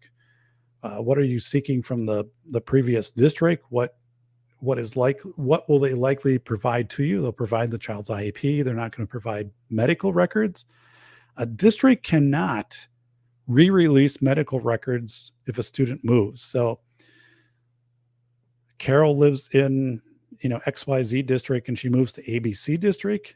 ABC district cannot go back to XYZ and say, oh, like your medical reports from Carol's doctor and stuff, can you send those to us? The district cannot do that legally. They can give them to the parent can give them to you. Typically, though, you'd want to get them directly from a physician. But the medical records don't follow the child, like immunizations and stuff do, but not in this case, like medical records released to the schools. So you're going to be asking questions too of saying, who's Peggy's or who's Carol's doctor, and get a release of information and get a statement from the doctor. So where the doctor's position is on this pig, because maybe the doctor is saying, I didn't say anything about a comfort pig, right? Like that didn't come from me. Or maybe the doctor's saying, yes, but it seems like there's some medical report that probably exists here. So, so this is something, right? You're going through your policy, discretion, best interest, and how you got to make a call. Oh, this camera the safety cam just puked her out. So it only lasts for so long, folks. And it's gone about 90 minutes on this. So the safety cam here it's my old phone. So it's really hot, by the way. I don't know. Probably not a good sign, but the safety cam tends to heat it up. So, yeah, so this is what happens. So both saying, what happens when the pig dies? Do they buy a pig that looks identical to the previous one to trick the kid? But this is a good question though, because what if something would happen to the pig, right? The question, let me try to, geez, phone's really giving up the ghost here. So let me put it on a charger.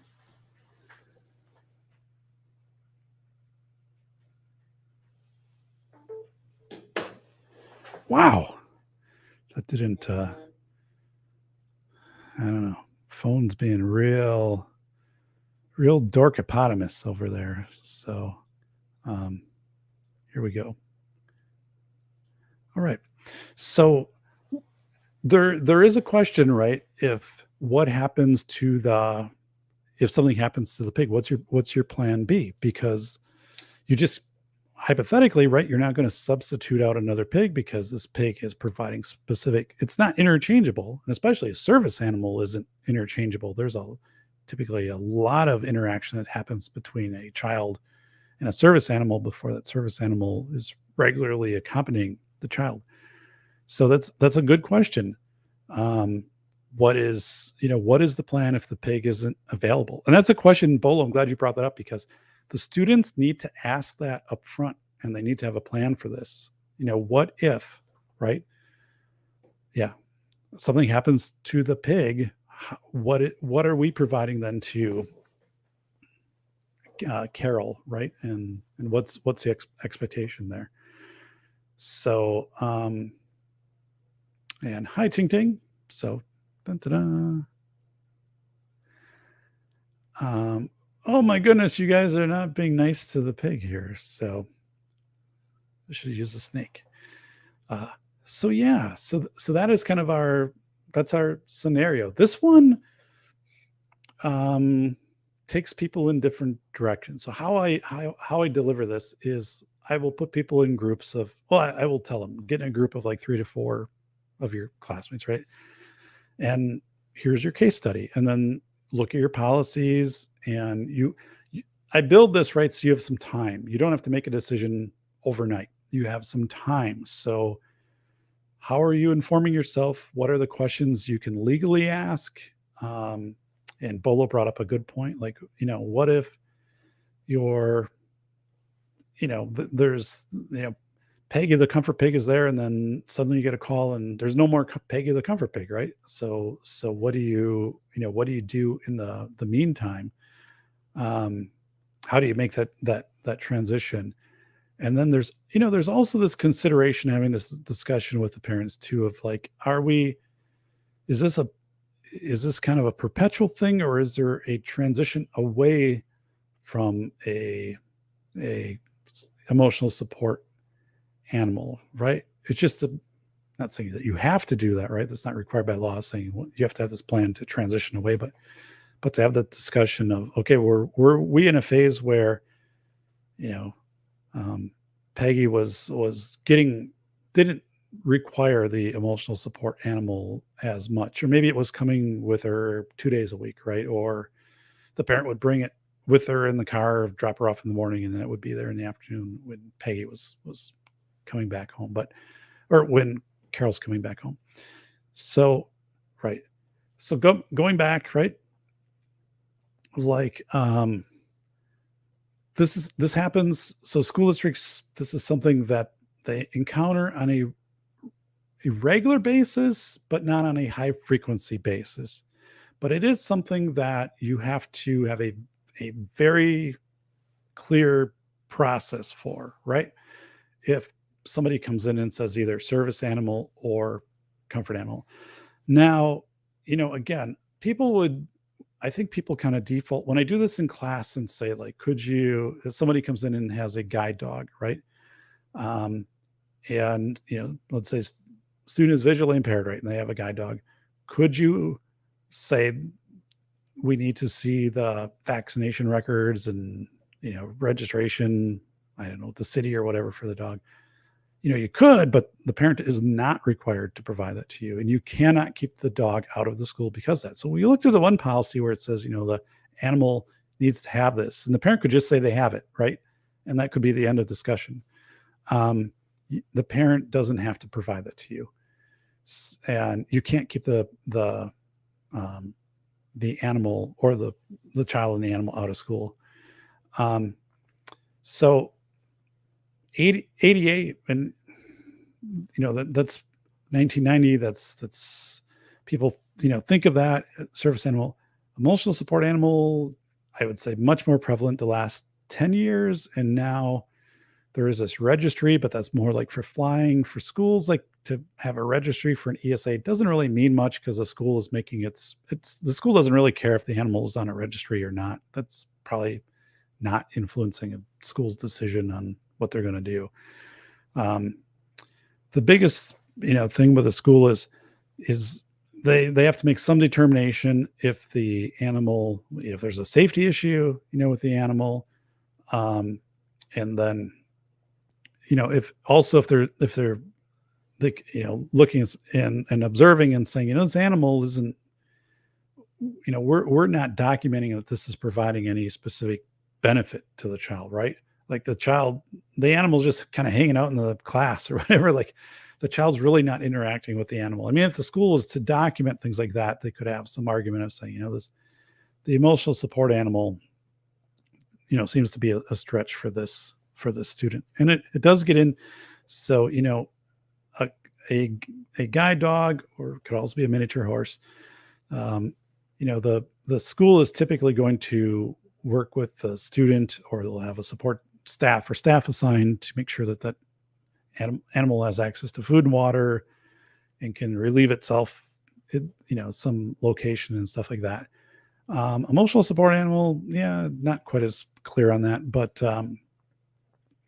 so schools need to make these calls. One thing a school cannot do is just say, we have a policy that says no, so no.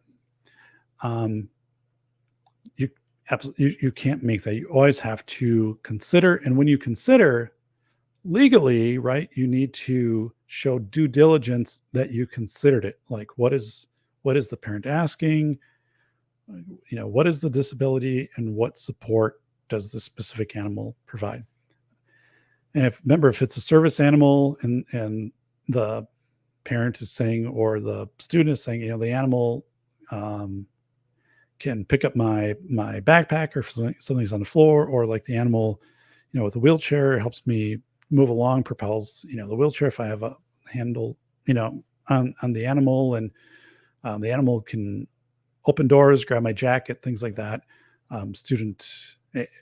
You can't say, okay, you just said 4 things. I want to see that the dog do all 4 of these things, right? You can't ask for a demonstration.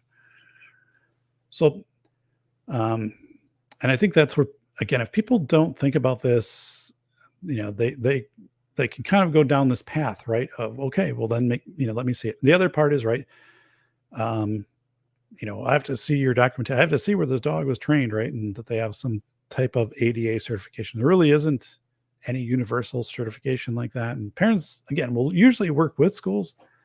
But, as we saw with that one site here, I think it was with the snakes. So this was the one. Let's go back to it. The site, esaregistration.org, right? Not a government site, but looks pretty official. And but then they're selling stuff here, right? So this best value apparently, but this doesn't mean anything, right? It looks very official, right? But as far as like identifying and meeting some criteria, there's no such thing, right? Of having to provide these types of things and whatever. Now, there will be some districts, I would say, like if you brought all of this stuff in, the district might be like, whoa, it seems like this animal has been through, some verification process and all of that, and, stuff like that. So, I think there are some districts where this would have some sway in the decision making.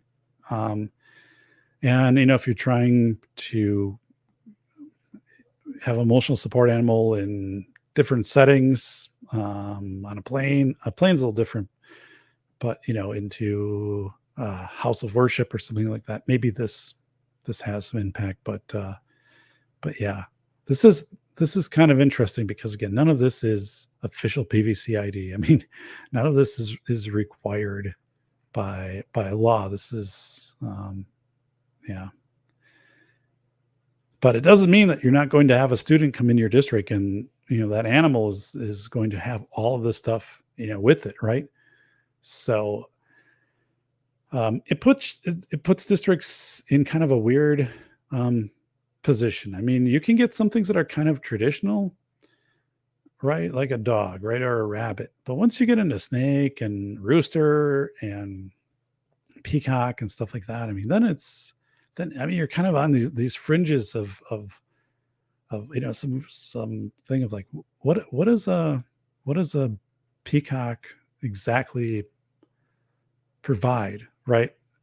And just like the presence of the animal, right? If the animal is present versus like the child holding the animal or petting the animal or something like that, the presence of the animal, is walking around the room or something, then is a question like, well, but it doesn't seem like the child is interacting with the animal being present. But that's kind of a stretch, right, on an emotional support animal. If it's just in the proximity, you have to really look at that as a school. Is there something else then that could be done to support the child that necessarily isn't this animal that might have some range within the school setting? So let's go over here to the chat. What if I identify as a chicken? Can I be someone's support animal? Well, Bolo, I don't think it works that way according to the one I don't know, policy or something that I read. Is I don't think so, but there's a lot of questions, right, that kind of have to be considered on this. But you do bring up a point though. What if someone said, like, I need my parent? I encountered this in a school district once. It was a child, and the parents said, my child has a very high level of anxiety during lunchtime. And if I'm present, right, I can help to facilitate discussions with other students. And the parent was very insistent that they be present during lunch and that it would decrease the anxiety of their child. And the school was saying, we don't see this in your student, that they're manifesting anxiety during lunch. And second, we do have staff, right? And there are other students there with this child. So the school in that case said, no, your parent, we're not going to approve you coming in to be with your child during lunch because we objectively do not see any reason that you need to do that. So that got to be a little bit complicated. But I think the school did involve actually its lawyer on that. But it was coming down to, documentation, and the school's saying the child functions in this setting, is interacting with other kids, and so let's see. It's Swamp Dog. It'd be good. It got a real few deer to work on in the morning. Whoa. Oh, Jeffrey Donner would have loved to have you use this. Jeffrey, so there's a new, I don't know, Netflix or whatever, but Jeffrey Dahmer, when he was killed in prison, that's like 2 miles from my house. So yeah, that's where he was. The prison is just two miles away. So yep. So take it easy, Swamp Dog. So yeah, I'll see your new comments.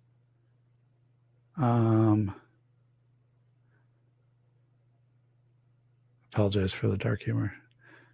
No, I get it. And again, we, in working with the students, I mean, this is a 1-by-1, and it's very genuine. And I think, I especially when I had an administrator who was saying, I have a support animal, and I'm a war veteran, and this is to support manifestations of PTSD, and so I looked at things differently after that. I think my when I go through this, right, is there's a few things I want to point out to students. One is, I think people believe they can go I mean, if this is very rare, like let's say you've been an administrator 5 years and this is the first time it happens in your meeting with a parent, you're probably going to ask a lot of questions that legally you're not permitted to ask, or even to say, like, can we see the animal do this? And I mean, it could even be saying, like, we want to know so we can understand how we can interface with, I don't know, but I don't quite have that figured out. But so I think people, and also this thing where people are trying to, this is where I often see this case study go. People will say, I'm going to ask for the vaccination records. I'm going to ask for the document of saying where this animal's trained, right? And I'm going to, want to see the animal, doing some of these things. And it's like, can't do that. That's for the service animal. And then emotional support animal. Some people just will say our policy doesn't allow it, or we don't have policy. We'll say no, right? And I say, well, but if you just flat out say no, that would not hold up during a challenge to your Department of Education or your Office of Civil Rights. So, it is, again, it's not common in schools, but it's much more common than it was 15, 20 years ago. And it's on a trajectory where it's becoming more common. Service animals, that's been pretty stable in schools, in my perception, right? But comfort animals is increasing, not just in schools, but I think in society. So, like, what do you, how do you make these considerations? What legitimately, like, what if you did say this specific animal, right, was that they couldn't control it, right? It's a rabbit, or it's a running around, or whatever it is, a snake. It gets loose, right, and we have to spend 3 hours looking for it, or something like that. So, what if there's this part of saying, this student doesn't have control over this animal, like a dog is trainable, a snake probably not. So I read a few articles where a student had brought in a comfort emotional support snake, right? And the snake got away from the student, and it took a while to find the snake. So, that happened a couple of times, right? As a school administrator, you could say, well, this there's an issue here, and the school is not obligated then to have somebody assigned to that snake to make sure it doesn't get loose. So these things kind of get complicated, right? So BOLOS and comfort animals. So the legal term is emotional support animal that qualifies under the Housing Act and 504, which is disability access, right? So comfort animal is usually, that's kind of synonymous, but it's different. You actually have to say emotional support animal, and that means the person has to have a disability, and the animal has some impact that mitigates the manifestation of the consequences of the disability, right? Like breakdowns or something like that. So yeah, I would probably immediately, like in this too, I would make sure that we're using the term emotional support animal and service animal. Like, those would be the two, because I think comfort animal falls kind of a little bit outside of that. That's a good point. So yeah, so support cobra. So, right, obviously, like you'd say, that would be intimidating, and it could hurt other people. But yeah, I mean, so what if you have, let's do this scenario. What if a student does bring a snake to school? It's a non-venomous snake, and another student is in class, and suddenly the student is just terrified because they have a snake phobia, right? So now, how do you do that? How do you work with that as a school, where the student is bringing the support animal to mitigate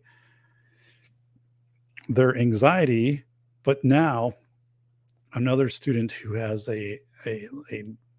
even a diagnosis, right, where they are, whatever it is, where you're terrified of snakes, and this student is now saying, I can't even be in this classroom because the student brought in the snake. So how do you work through that? So that's another part to has to be brought into this mix, right? Um, and that's, that is interesting. I don't know how you'd go through that. I mean, I could change this case study down the road and kind of make it a snake and have this. What is the fear if you're afraid of snakes? Is the fear of snakes called? It's ophidophophobia. Let's bring this up here. Ophidiophobia, overwhelming fear of snakes. So, yes. So, you could have a variable on this case study. Like you could, instead of making it the comfort pig, it could be it's a snake, but another student has this diagnosed, phobia of these snakes and of snakes in general, right? So it's anxiety disorder. So it's a qualified disability. So what do you do now?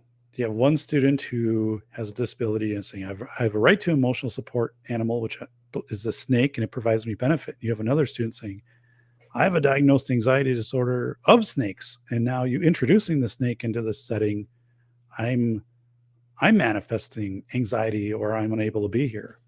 How do you work that as a school leader, right? I don't know, man.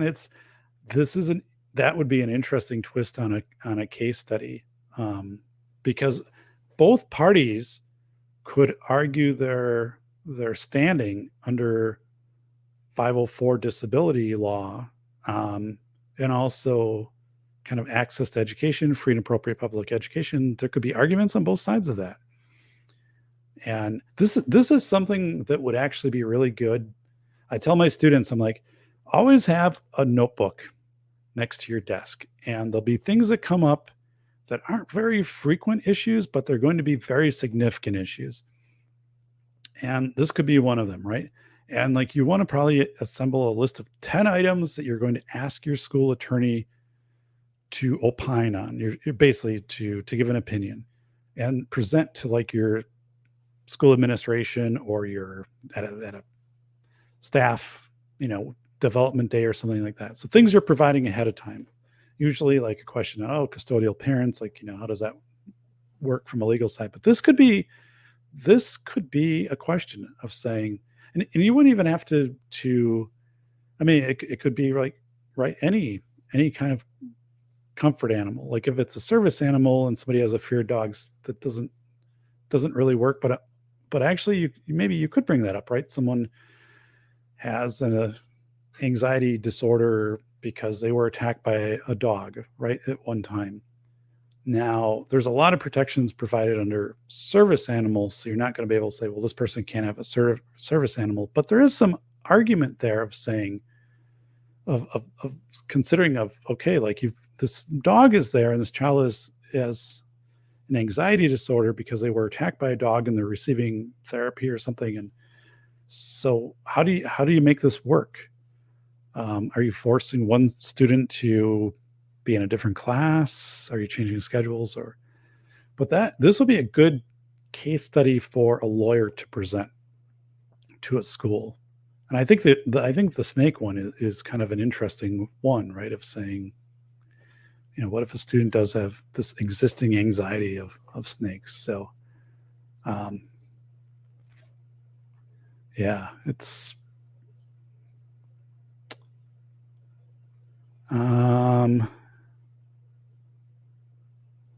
what is going on here? So let's see here. There's a copperhead snake. Ting Ting saying albino snakes are beautiful. So yeah. So what a school is kind of tasked with to figure this out, it's really on the school's shoulders, right? The school cannot call down to the State Department of Education and say, like, here's the situation. Like, what do you think we should do? They'll say, figure it out on your own. They're not gonna tell you. They might have some very vague guidance on like a website, but they're not going to tell you. So you're really on your own as a school with this. And that's why, I think we saw the one policy from the school in Utah, which basically said we're going to call our attorney, and whatever our attorney says, we're going to go with on this. So, but yeah, this is a type of thing that can become, it can be very emotional. It can consume a lot of time and resources in a school. It can be very divisive. It can be, and other times it just won't be. The Peggy will start, and the school will say, "Oh, we're going to accept the IP, and the pig will be here in a couple days," and it's just pretty standard. The pig's there, but yeah, this is. And when students go back and they're like, "Oh, we don't have a policy for this," or like they might even find like their ADA policy for a service animal is very old, or I think in some cases they might even say like we don't even have one. So, but yeah, let's see. This is Z saying, Alabama fugitive who fed meth to pet a tax squirrel named. Whoa, wow, snake is looking good now. So. Oh my goodness. Emotional support, a snake. It's ting. Yeah. Wow. So the path of least resistance for schools is going to be to accept the request from the parent. And my experience and my perception is, schools are pretty, thin on staff. There's a lot of battles, right? That administrators, dress code and all of these things that people are dealing with. And this is probably something that no one is going to really get down in the gritty on unless it's really overt, right? You can't have a pet porcupine, right? I mean, if it's not to that level, I would say most schools are going to go with having, Peggy there. Now, I think there's also responsibility of the school when a child gets to be 14 or older, or it can be younger, but as part of transitioning planning is to see at all levels of support if you can have the student more independent without supports. And that would come into looking at possibly decreasing or completely weaning from a comfort animal, right? I think there's some responsibility there for a school to have those considerations. But so imagine like you're in class and you get this case study, and this one, I'll tell you, in the past, it kind of goes all over the place. Although, like, we talk ahead of time of the things that you can't do. You can't have the animal demonstrate that, so that kind of eliminates that stuff coming up in the what should I say? It eliminates that from coming up in the case study discussion, because it'll be like, well, we already addressed this, right? So, but I'll tell you, there'll be a lot of students who will say, I never thought about this. I never once thought about this. And, again, I mean, you're an administrator in a district of 3,000 kids, right? This is probably going to cross your path at least more than once in your career. So Misty Mrs. Wayne is saying to Coop, it was a boys' night out camping, and he picked up a piece of wood to put on the fire, and one head got under it, and he grabbed it along with the wood. A snake. Yikes. Wow. Holy smokes. Yeah. Wow. And there's this whole thing too. Like, so I'm in Wisconsin, right? Winter gets to be minus 30. Like, how do you, a snake is cold-blooded, right? So what is the mechanism to safely transport this snake on a bus or something, right? So the snake doesn't freeze to death.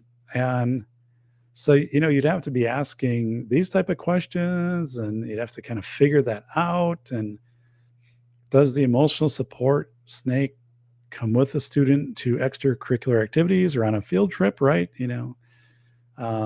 What if, right, you're going to, a field trip to a museum or a cave or something like that. Like we have a couple caves around where I'm at, and those are kind of popular. A water park, right? Does the snake come to the water park, or the rabbit or the squirrel or the pig? Like, is it hanging out there at the water park? I mean, these are questions you have to ask, right? Because if you were to say we can have the snake here, but not in these instances, as a school, you'd have to be really solid of saying, because of the risk, right, to the pig in this environment, right? It's an unfamiliar environment. We don't even know. Well, I don't know. Then you'd have to check with the environment if they would allow an emotional support pig at a water park. I don't know, but what would you provide to support the student in that setting if you're not going to have the snake come along, or the snake or the pig or something? You could, you'd make your argument, right, of saying we're going to provide this support, but to have this animal in this unfamiliar setting with this student is we can't guarantee the safety, and we actually think this would be very, very unpredictable, right? To introduce this pig into this setting. I mean, what is this pig going to do if the kid is at a water park, right? So, which we have a lot of water parks like next to me. I mean, these are actual questions you have to go through as the school and problem solve through these. Like, what do you do on a field trip? And again, if you just say no, just saying no on something like this will largely throw up a flag with your Department of Public Instruction or Office of Civil Rights. If you say no after you've deliberated and you've had documentation that you contemplate, like you came up, in this setting, it's an unfamiliar setting, and it's so we're going to do this instead, right? We're going to bring pictures of the pig for the child, and we'll have somebody there, but so then I think you have your due diligence, like your process down. But yeah. So so Bolo's saying, I got in trouble for saving my brother's life for killing a southern diamondback rattlesnake. Wow. So to me, that would seem like the law of necessity, right? Which Lisa Lenny is going to talk about. Like, by killing the snake, you might have saved your brother, but right, maybe it's illegal to kill that snake. So, yeah, wow. So, whoa, that is some interesting stuff. So,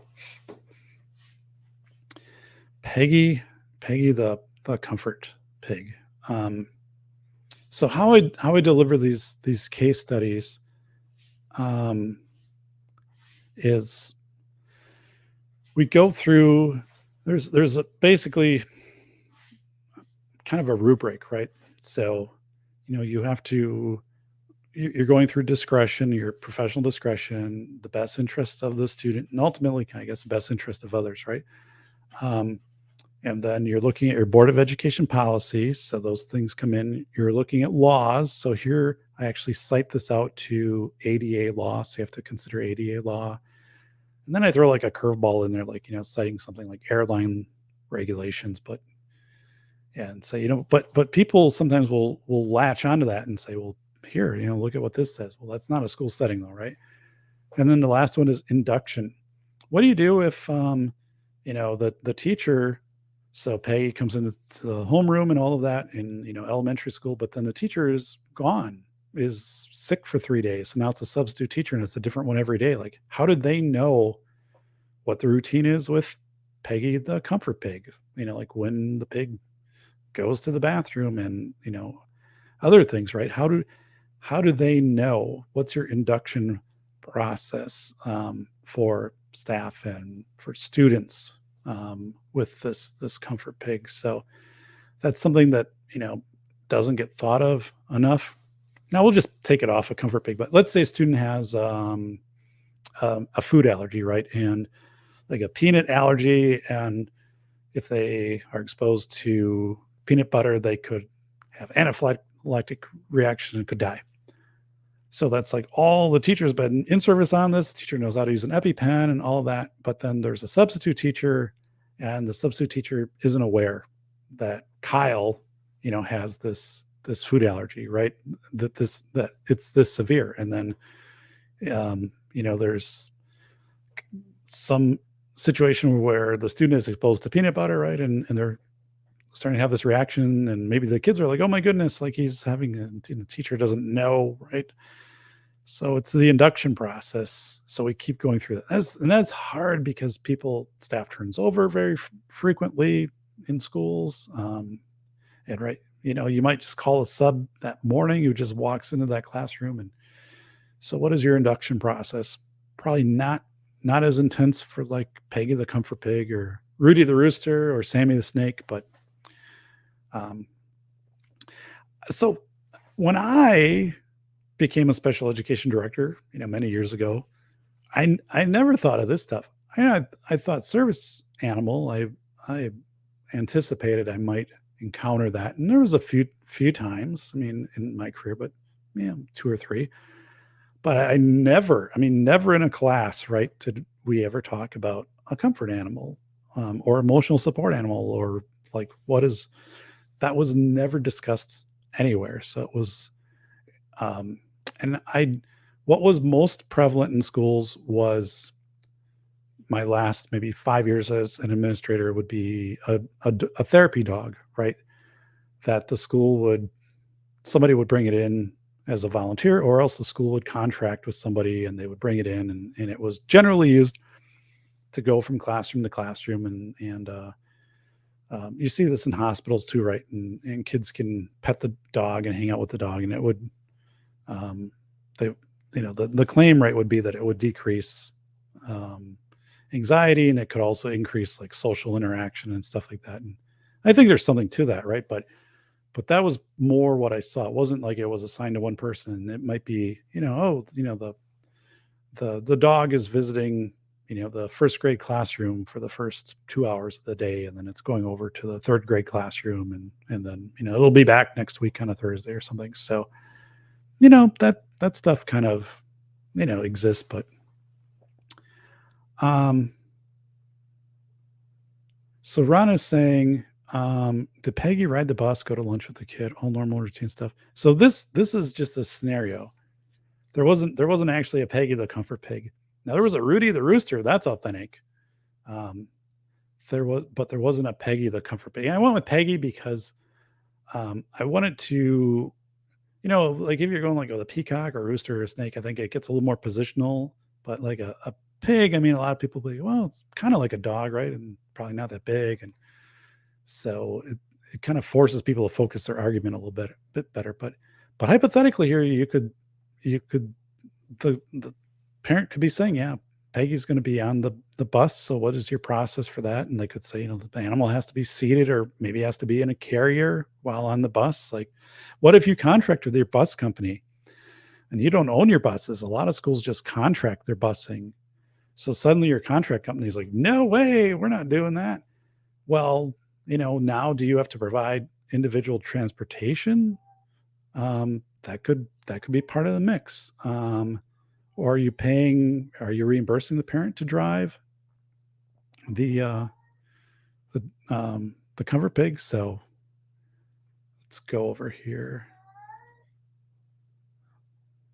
All right. So,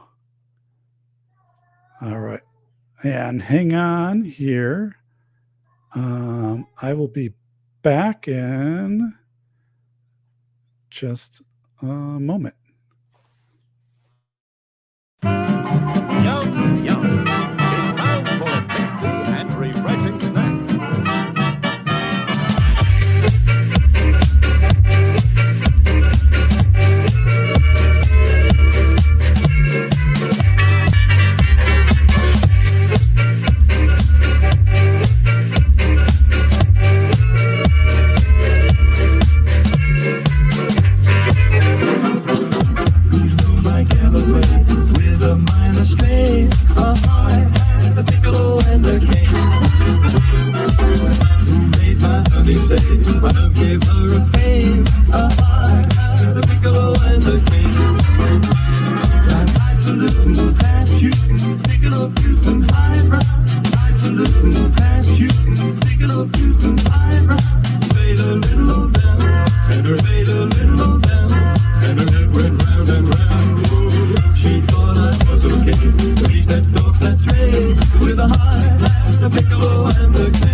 right, cut that one short. So, yeah, I am back. So, let me go back to the chat. Hey, it's Jordan from SK. So, hey, and loaded. All right, locked and loaded. So, appreciate it. Thumbs up. So let's see here.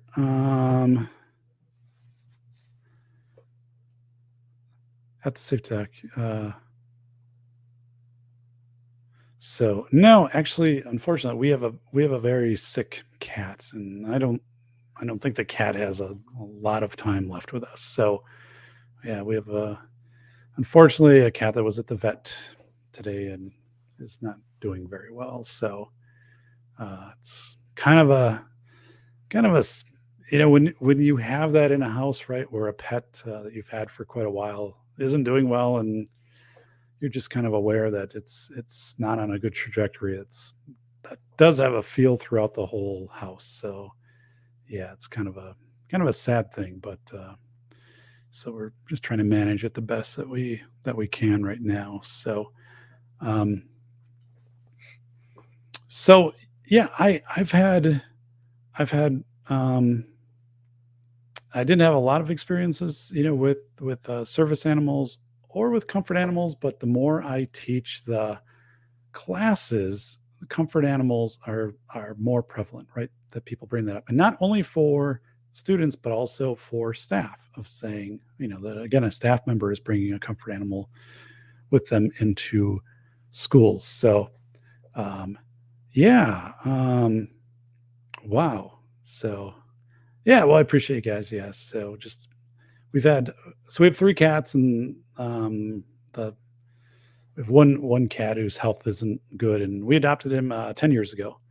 And but probably, the last like year, of course, with animals, you kind of get to a point where things tend to go a little bit faster. So, we've over years have had many animals, but like I said, we just kind of take it a day at a time here. So, but yeah, no, Bojangles is actually, it's one of our other cats. So, Bojangles is doing good. So thanks, Ron. So yeah, service animals, again, ADA probably would think, guide dog, 20 or 1920s, German Shepherds trained as guide dogs. That was pretty common after World War I. And now emotional, in 1990, the Americans with Disabilities Act solidified, right, if you have a service animal, it can be with you, wherever you would go, if you're shopping or to a restaurant or things like that. And now we have this new area, emotional support animal, and that's kind of grown to have more attention, right? Like, it is an emotional support animal. We saw the a couple of years ago, like the peacock, someone trying to bring a peacock on a plane and stuff like that. But in schools, right, you have to have the big thing in schools, and we always go through this, put it up on the boards. Everything is procedural. Like, you have to show that you have considered things, and you have to document that you have considered requests, right? And you can look at, you can look through your policy, you can look at, whatever, and write these things down. But it's kind of very rare in schools, like for disability, right, that you can just say yes or no. Like, that's really not part of the law. The law is very much that you're considering options and accommodations, and not that you always have to go one way or another, but you have to have this process. And that's where we spend a lot of time on that. So another example would be, a student is wearing some type of shirt and it's considered to cause a disruption in school because there's some logo on it or something, or, whatever. You can't just say, hey, get out of here because your shirt has middle finger on it or something like that, or whatever. you would have to look and say, like, did this cause a disruption? You'd have to interview students, interview staff, and was this disruptive to the school environment, or was this like First Amendment free speech or something like that? So there has to be some process. I mean, that one's probably a little more overt, but yeah. And there are so the dress code. There's another scenario, and we'll get into that at some point, because I just updated that one, actually, my dress code case study, and that one is going to really be a challenge for the students. There are some school districts, by the way, who largely have just said they've given up on dress code, and so we kind of go through some of these, bigger districts, right, who just say, unless it is like extremely overt, we're not measuring, right, that you're, how long your shorts are, or, all of that stuff. Like where they used to have that in handbooks, like they just get rid of that. Because they're like, we're just not going to fight this, right? We're not going to get tied into this. We've got other areas that we have to focus our resources on. And so it's kind of this thing too, of like dress code has really become less enforced, unless it's like political statement type apparel. Then it gets attention. Like if it's apparel that's too revealing, I guess, whatever, that doesn't get nearly the scrutiny of something that would be I guess, be making a political statement.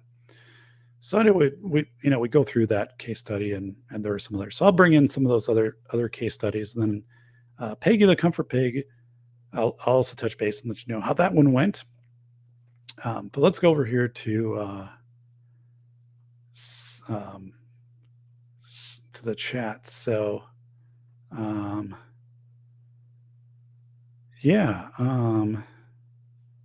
Bacon is CNT won his appeal for his stream last night. I was watching. I think I posted to your stream, and then like 10 seconds later it went off.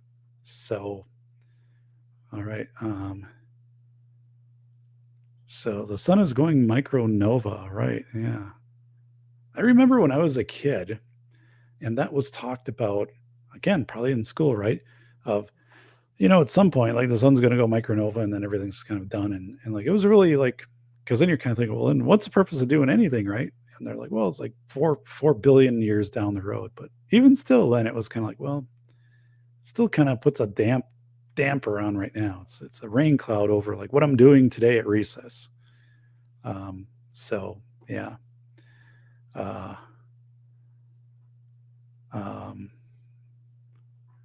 Let's see.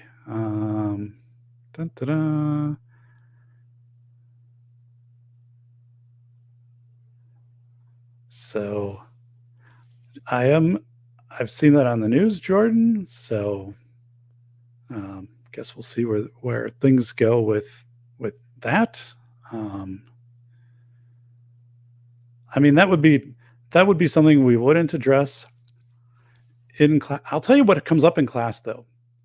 I didn't initiate this, but it came up in last year's class as a discussion. One of the students said, "I have a, Dr. Brown, can I ask a question of just everybody in class, right? Do you have any policy or any process if a teacher has an OnlyFans or similar type account, right?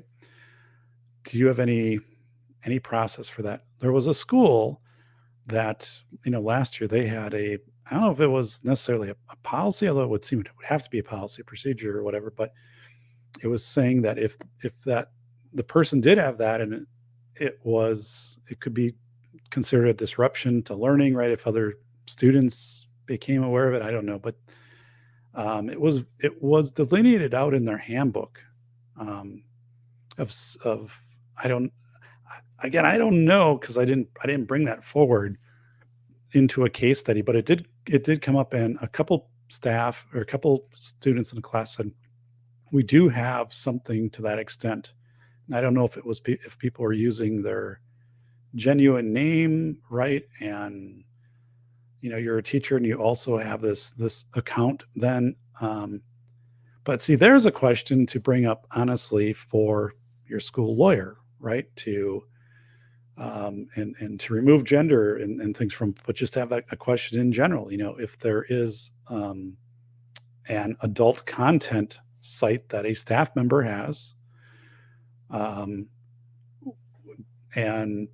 is there something then does there some impact that has upon the person's employment in the district? So again, these are areas in my class we don't get into, and that was a student who had asked that question of kind of the others in the class, and then a couple of kind of said kind of yes, or others just said we don't have anything with it. But that would be something that would be worth asking your school lawyer what to opine on that. So any kind of staff members. So yeah. This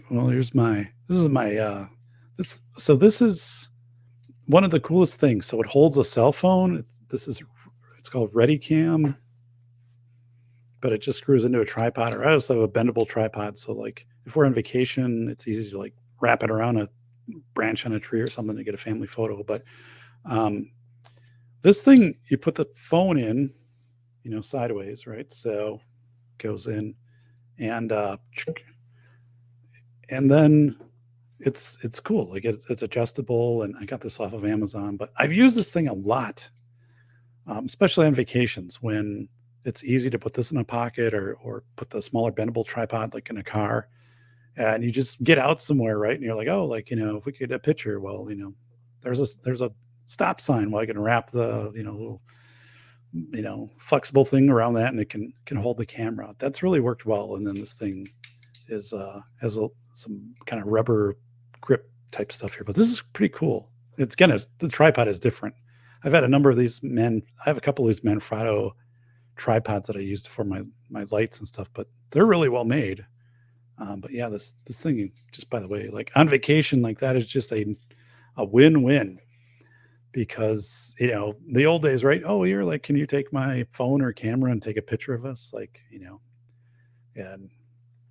but so it's JLM, hey buddy, hey JLM. So hello JLM. Jordan saying we're going on a family vacation soon. Thanks for the tip, Doc. I've used it for a number of years. It's really cool. Thanks for the wrench back. Oh, you're welcome. So yeah. Just came from Semi-Gogus Global Political Talk. Wow. So yeah, good deal. All right. Well, I don't want to overstay my welcome, and a couple things going on here is I'm having some concrete work done. So kind of like it needs to be done. There's a concrete slab alongside my garage, which has been failing for a couple of years, but now it's getting to the point where it's interfering with the foundation on that side of the garage, and that's not a good thing. And I'm just like, something has to be done. So, I had it checked out and stuff and kind of confirmed. And I knew this like last year too. And so now just had to like make the commitment. And part of it was too, like, I'm really like not sure how many people are going to be working, in another month, or you wait till spring with the way the economy is, like, are people going to be around to do these? Are more businesses going to be out of business? So, I do have that, concrete slab and then some foundation stuff that's going to be done here in the next week. It'll start on Wednesday. So that's good, but it's also kind of like a lot to think about because it's a pretty substantial project. And, I don't, is link dropping okay? Yeah, as long as it's an okay link, right? So,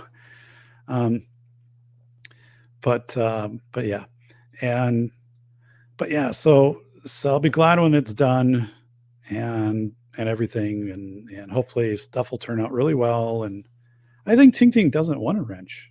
I think Ting Ting asked not to have a wrench. So, um, but that's yeah. So like a week from now, that actually a week from now, the concrete should be poured. Everything will be prepped this upcoming week, starting on Wednesday, and then a week from today, the concrete will be poured. So yeah, I mean, it's just one of those things, right? Like when you're a homeowner and this is kind of a bigger project, I'm like, oh goodness. Um, but I think one of the biggest drivers of this right now is honestly, I just do not know in spring, like if any, who's going to be around to do this. Like I've gotten my local concrete guy, and we're in a good place, to do this, and the concrete, company coming with the truck and all of that stuff. But um, I'm just not convinced the economy is going to be in a better place in spring than it is now, and I don't want to be dealing with this in April, May, and June of having like nobody available to do this type of work. So yeah. So anyway, that's kind of like a big thing here. And when it's your house, it's kind of this, I don't know, there's a little bit of a different feel, even though it's like a outside and then it packs a garage. It's not like having, we had our bathrooms like totally ripped out and redone and stuff like that. Or that's a little more, well, it's a lot more invasive, but anyways, that's kind of I've been kind of thinking about that, the last couple days. So plus like, as we close up here, like just the crazy like world, the state of the world, right? We talked about this and kind of the world economics and things like that. It's really hard to see where this might turn around, at least for me, like to look at this and say, holy smokes, like I don't see where these kind of economies and stuff are going to get back on their feet. So, hopefully that'll happen. But in the short term, it's pretty hard to see where, oh, like this company, they're starting to turn it around over here or something like that. And I really don't see that. So yeah, I don't know. But well, for those of you who are thinking about, hey, how can I support Doc, right? How can I help Doc out? So this is my book, School of Errors, the most honest book written about the $3 billion school safety industry.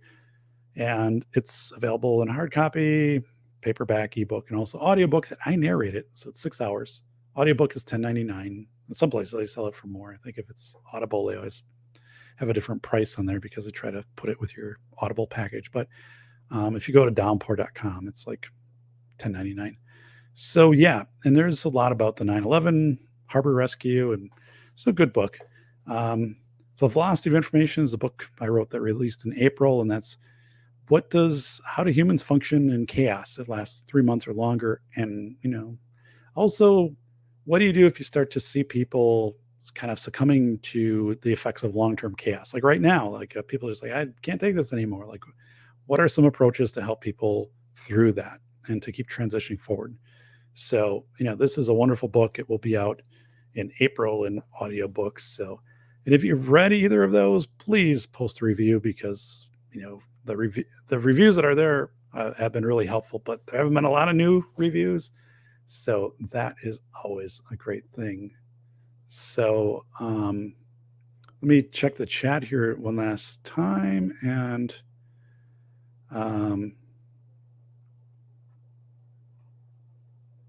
so Jill, I'm downloading and burning physical. Yeah, you can lose your playlist and stuff like that. So I had something really strange happen in the last couple of days with one of my Google documents that I use for like class stuff. It was the formatting got all messed up in it, and I couldn't. I kept going back to earlier versions, and then I finally found like a version where it was okay, but I have no idea, and I couldn't undo the formatting. So I just had to go back to this earlier version and then kind of like update from there. So that was really a pain. And like it never happened before. But I was like, well, I kind of depend on this document a lot. It's one I use quite a bit in class. So I made a copy of it, and I realized I hadn't made a copy of it in a while, and I parked that over in another file. And it's kind of one of the risks, right, of running like on a Google Doc, is you don't really have control of what's in your file, right? Hypothetically, they could just take it from you at any time. So this is saying Runway. I have to say your channel has taught me a lot, bro. Well, appreciate that. Also very informative. Thanks for your time. So, and we have 2 weeks from today, we have Megan Usui, who's going to be on the show, and she is a fitness professional, and we're going to focus on, right, we go back to March of 2020. If there was a national campaign on fitness, what are some things that might have worked? And she will say, like, here's what might have worked for younger people, or here's what might have worked if you had like a family trying to like, work on fitness, or like older people. And she'll say, here's some things that I've done or I've seen. And I think, I wrote about it in the Velocity of Information.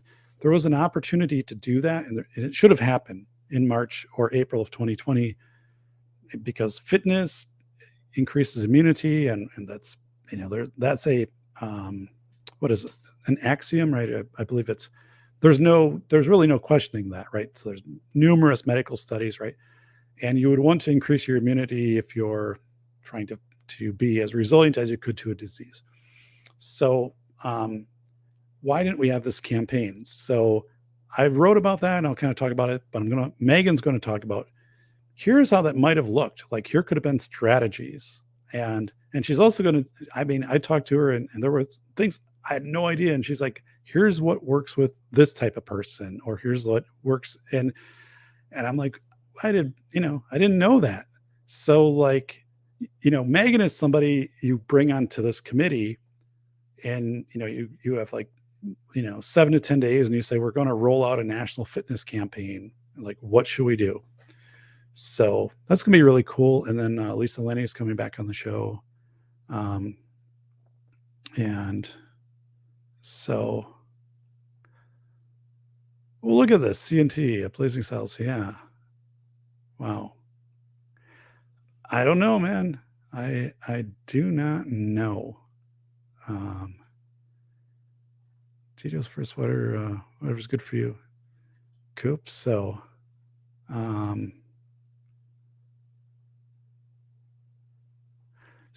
me put this. So this is a question from Jordan. Do you not get equal compensation whether you make a sale through Audible or physical copies? So my distributor is Findaway Voices, which is owned by Spotify, Findaway Voices, I think, is the biggest as far as like number of sites they distribute to, including Audible. Like the libraries, like Audible doesn't distribute, I believe, to libraries. So I get a certain percentage, and that percentage, so like if Audible charges more, I still get the percentage, so I would get more. But right, like I price my book at a certain level because I think that's where people would buy it. So if a vendor takes it and they're like, well, we want to sell it instead of $10.99 for like $14.99, you might not get as many people to buy it, right? And I don't have control. A lot of the places will sell it for whatever I list it as, but there is this thing where they can sell it for more, but then it's proportional. So whatever percentage I would have got off of $10.99, I get off of $14.99.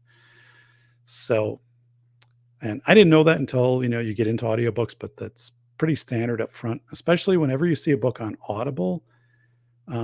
If that book is listed in other places, it's probably not going to be as much in those other places as it is on Audible, because Audible is going to try to convince people to use their membership right to obtain it, which I get, right? And I understand the positionality Audible has. And then also, like, my books are available in some libraries, and more and more every day, right? That they get the audiobook version, and then that's a whole different kind of formula.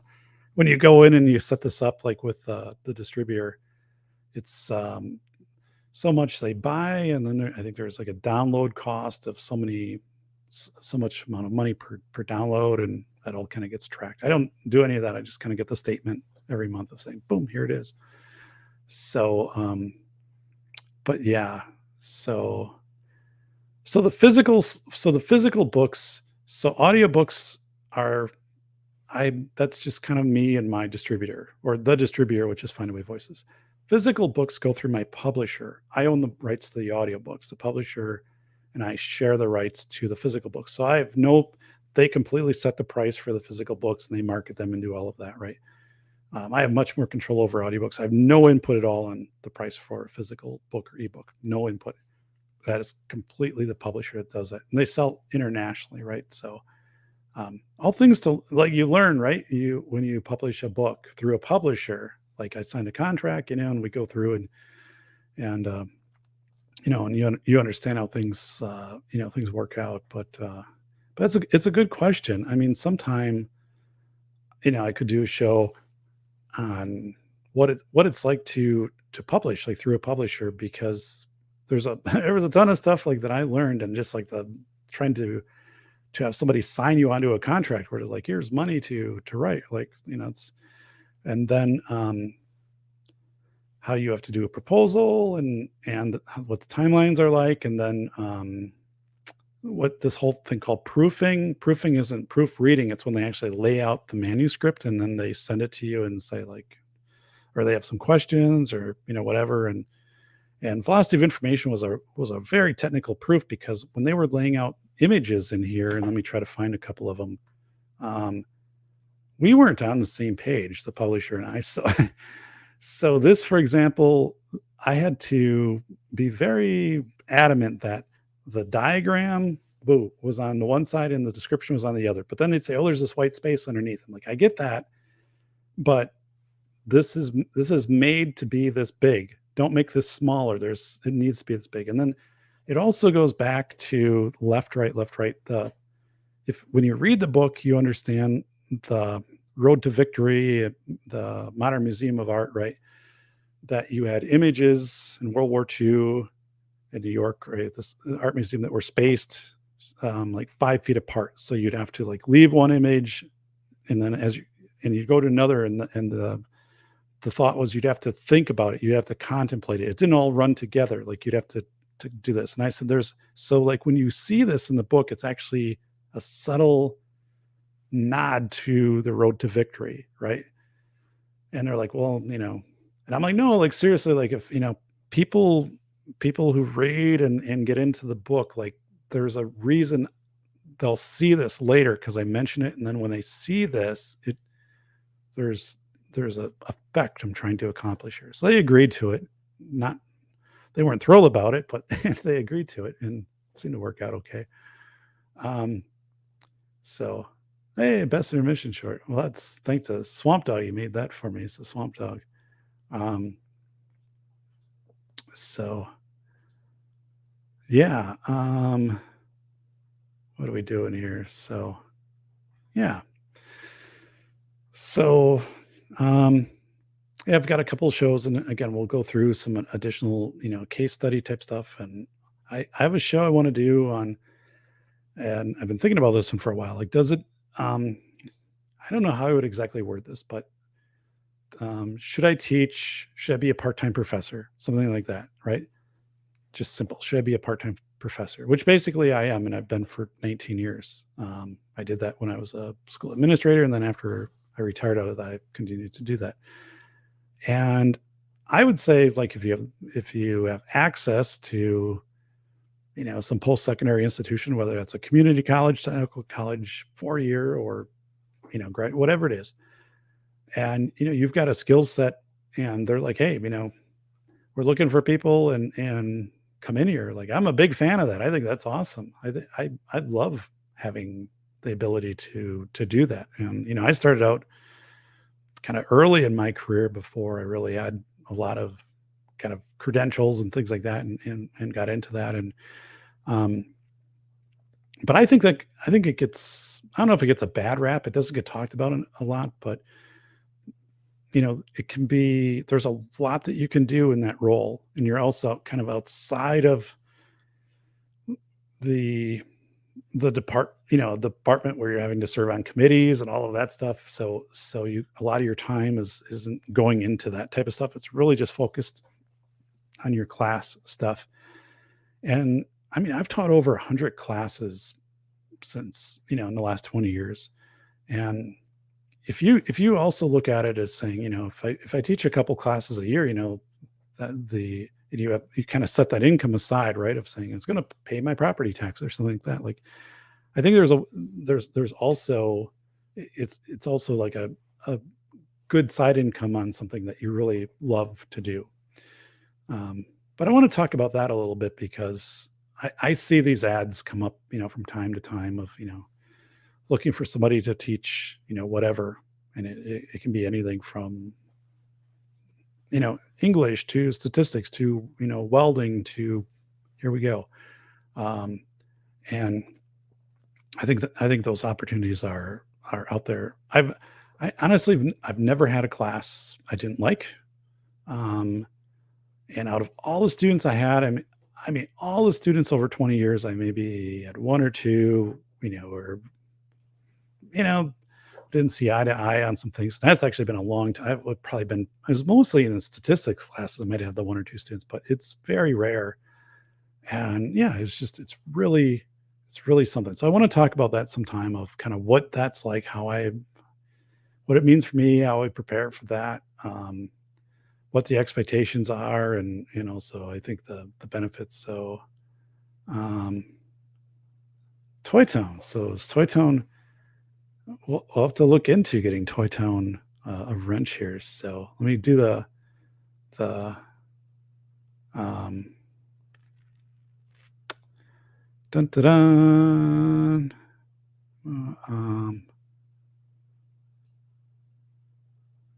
All right. Good. Welcome, John Rice. So good. All right. Well, I have a pretty full day tomorrow on deck, and then I'll probably be able to give a couple photos of this update on this project. So I'm like, whoa. It's kind of weird because it's almost a little overwhelming, like this whole concrete and foundation, thing going on. So, but yeah, I think things will be fine. But yeah, part of it is like, it's just the time of year too, because you only have, where I live, a couple of weeks to really get this stuff done. Like, you're not doing this once, winter hits, but like it's supposed to be like 70 for most of next week, which would be like ideal. So, all right. Well, yeah, well, thanks, Ting Ting. And yeah, thanks everybody. We are doing great for views, subscribers. We are also getting closer in the chat to getting the number of watch hours to actually monetize the show. 2 weeks from today, Megan Usui is coming on the show, and Lisa Lenny is coming back in October. And we just got great. And actually, Mike Dahl is coming in. The head of Wisconsin Esports is going to be on the show. Esports in schools, right? He's got a lot of great stuff to share. I had interviewed Mike, so we've got a lot of cool stuff happening here on the show. So I'm going to take us out here with a couple of our commercials and things, and wish everybody a very terrific Tuesday. So thank you, everybody. A shout out here. Thank you so much from the Safety Doc podcast.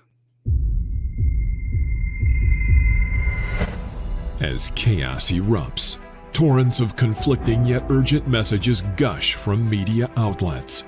What is the magnitude of the incident, and what should people do to protect themselves? Dr. David Perodin clarifies human behavior during days, weeks, months, or even years of chaos. Reporter James David Dixon of the Detroit News proclaims, "The velocity of information is an education in the way people react and adapt to change. Never has it been more important to sift facts and stories for truth and meaning. The velocity of information will teach you how people have done it in history, in the modern day, and even in prison. There are teachable moments on every page." Buy The Velocity of Information, Human Thinking During Chaotic Times. Available from your favorite bookstore or online retailer.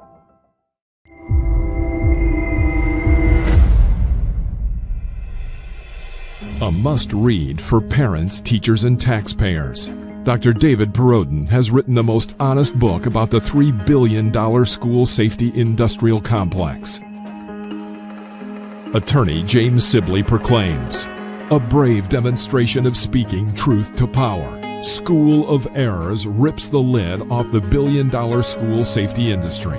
Using real-world examples of successful responses in desperate situations, David contrasts the expensive window dressings pitched to panic parents with the inexpensive and effective approaches proven to actually work. Read this book before you let your school waste another precious dollar on meaningless safety theater. Buy the international bestseller School of Errors, Rethinking School Safety in America, now at Barnes & Noble or Amazon. Hi, everybody. This is the Safety Doc with a face validity check-in here on March 31st, 2020. Bellevue, Washington has started a tool to report stay-home violations. This is from the government website in Bellevue, Washington. So we're going to scroll down here to My Bellevue portal and then to report gatherings. They've made it convenient. There's a map on the right. You can drag a location over here into address, write a description, and then also include photos. This is a practice we've seen in some areas of the country, but it's going to be more prevalent. Look for it in your area, probably in the next week or two. Describe the odor. Is it like when something electrical is burning? And so on. Ridiculous, right? We don't shift the investigation to the reporter, but that's covertly what the school district thought needed to happen to prevent their investigation scrambling principals from burning out. And as this paragraph smolders, it would be prudent to consider bringing students with disabilities from the sidelines of safety and center them to active roles of detecting and reporting threats. So we had a rather difficult meeting.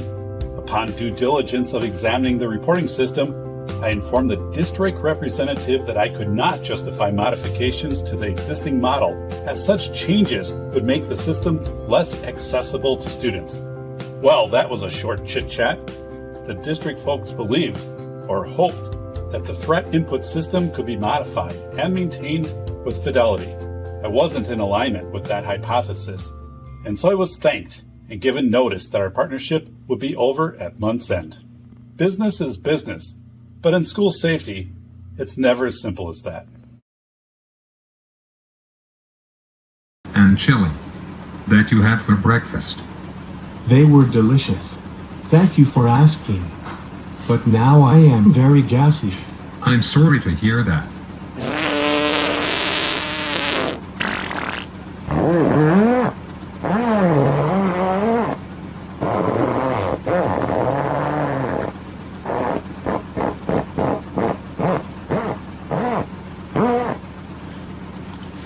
Who let the frogs out? Pew, that stinks very bad.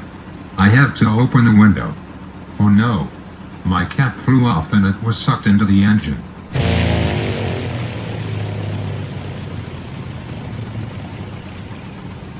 Holy smokes, the engine just cut out. We should use the Decide model to help us make the right decision. Mayday. Mayday. I am declaring a beans and chili emergency. Please advise for landing. Flight 019er, 2 miles northeast. Turn left at 90. Maintain 4,800 to establish an approach.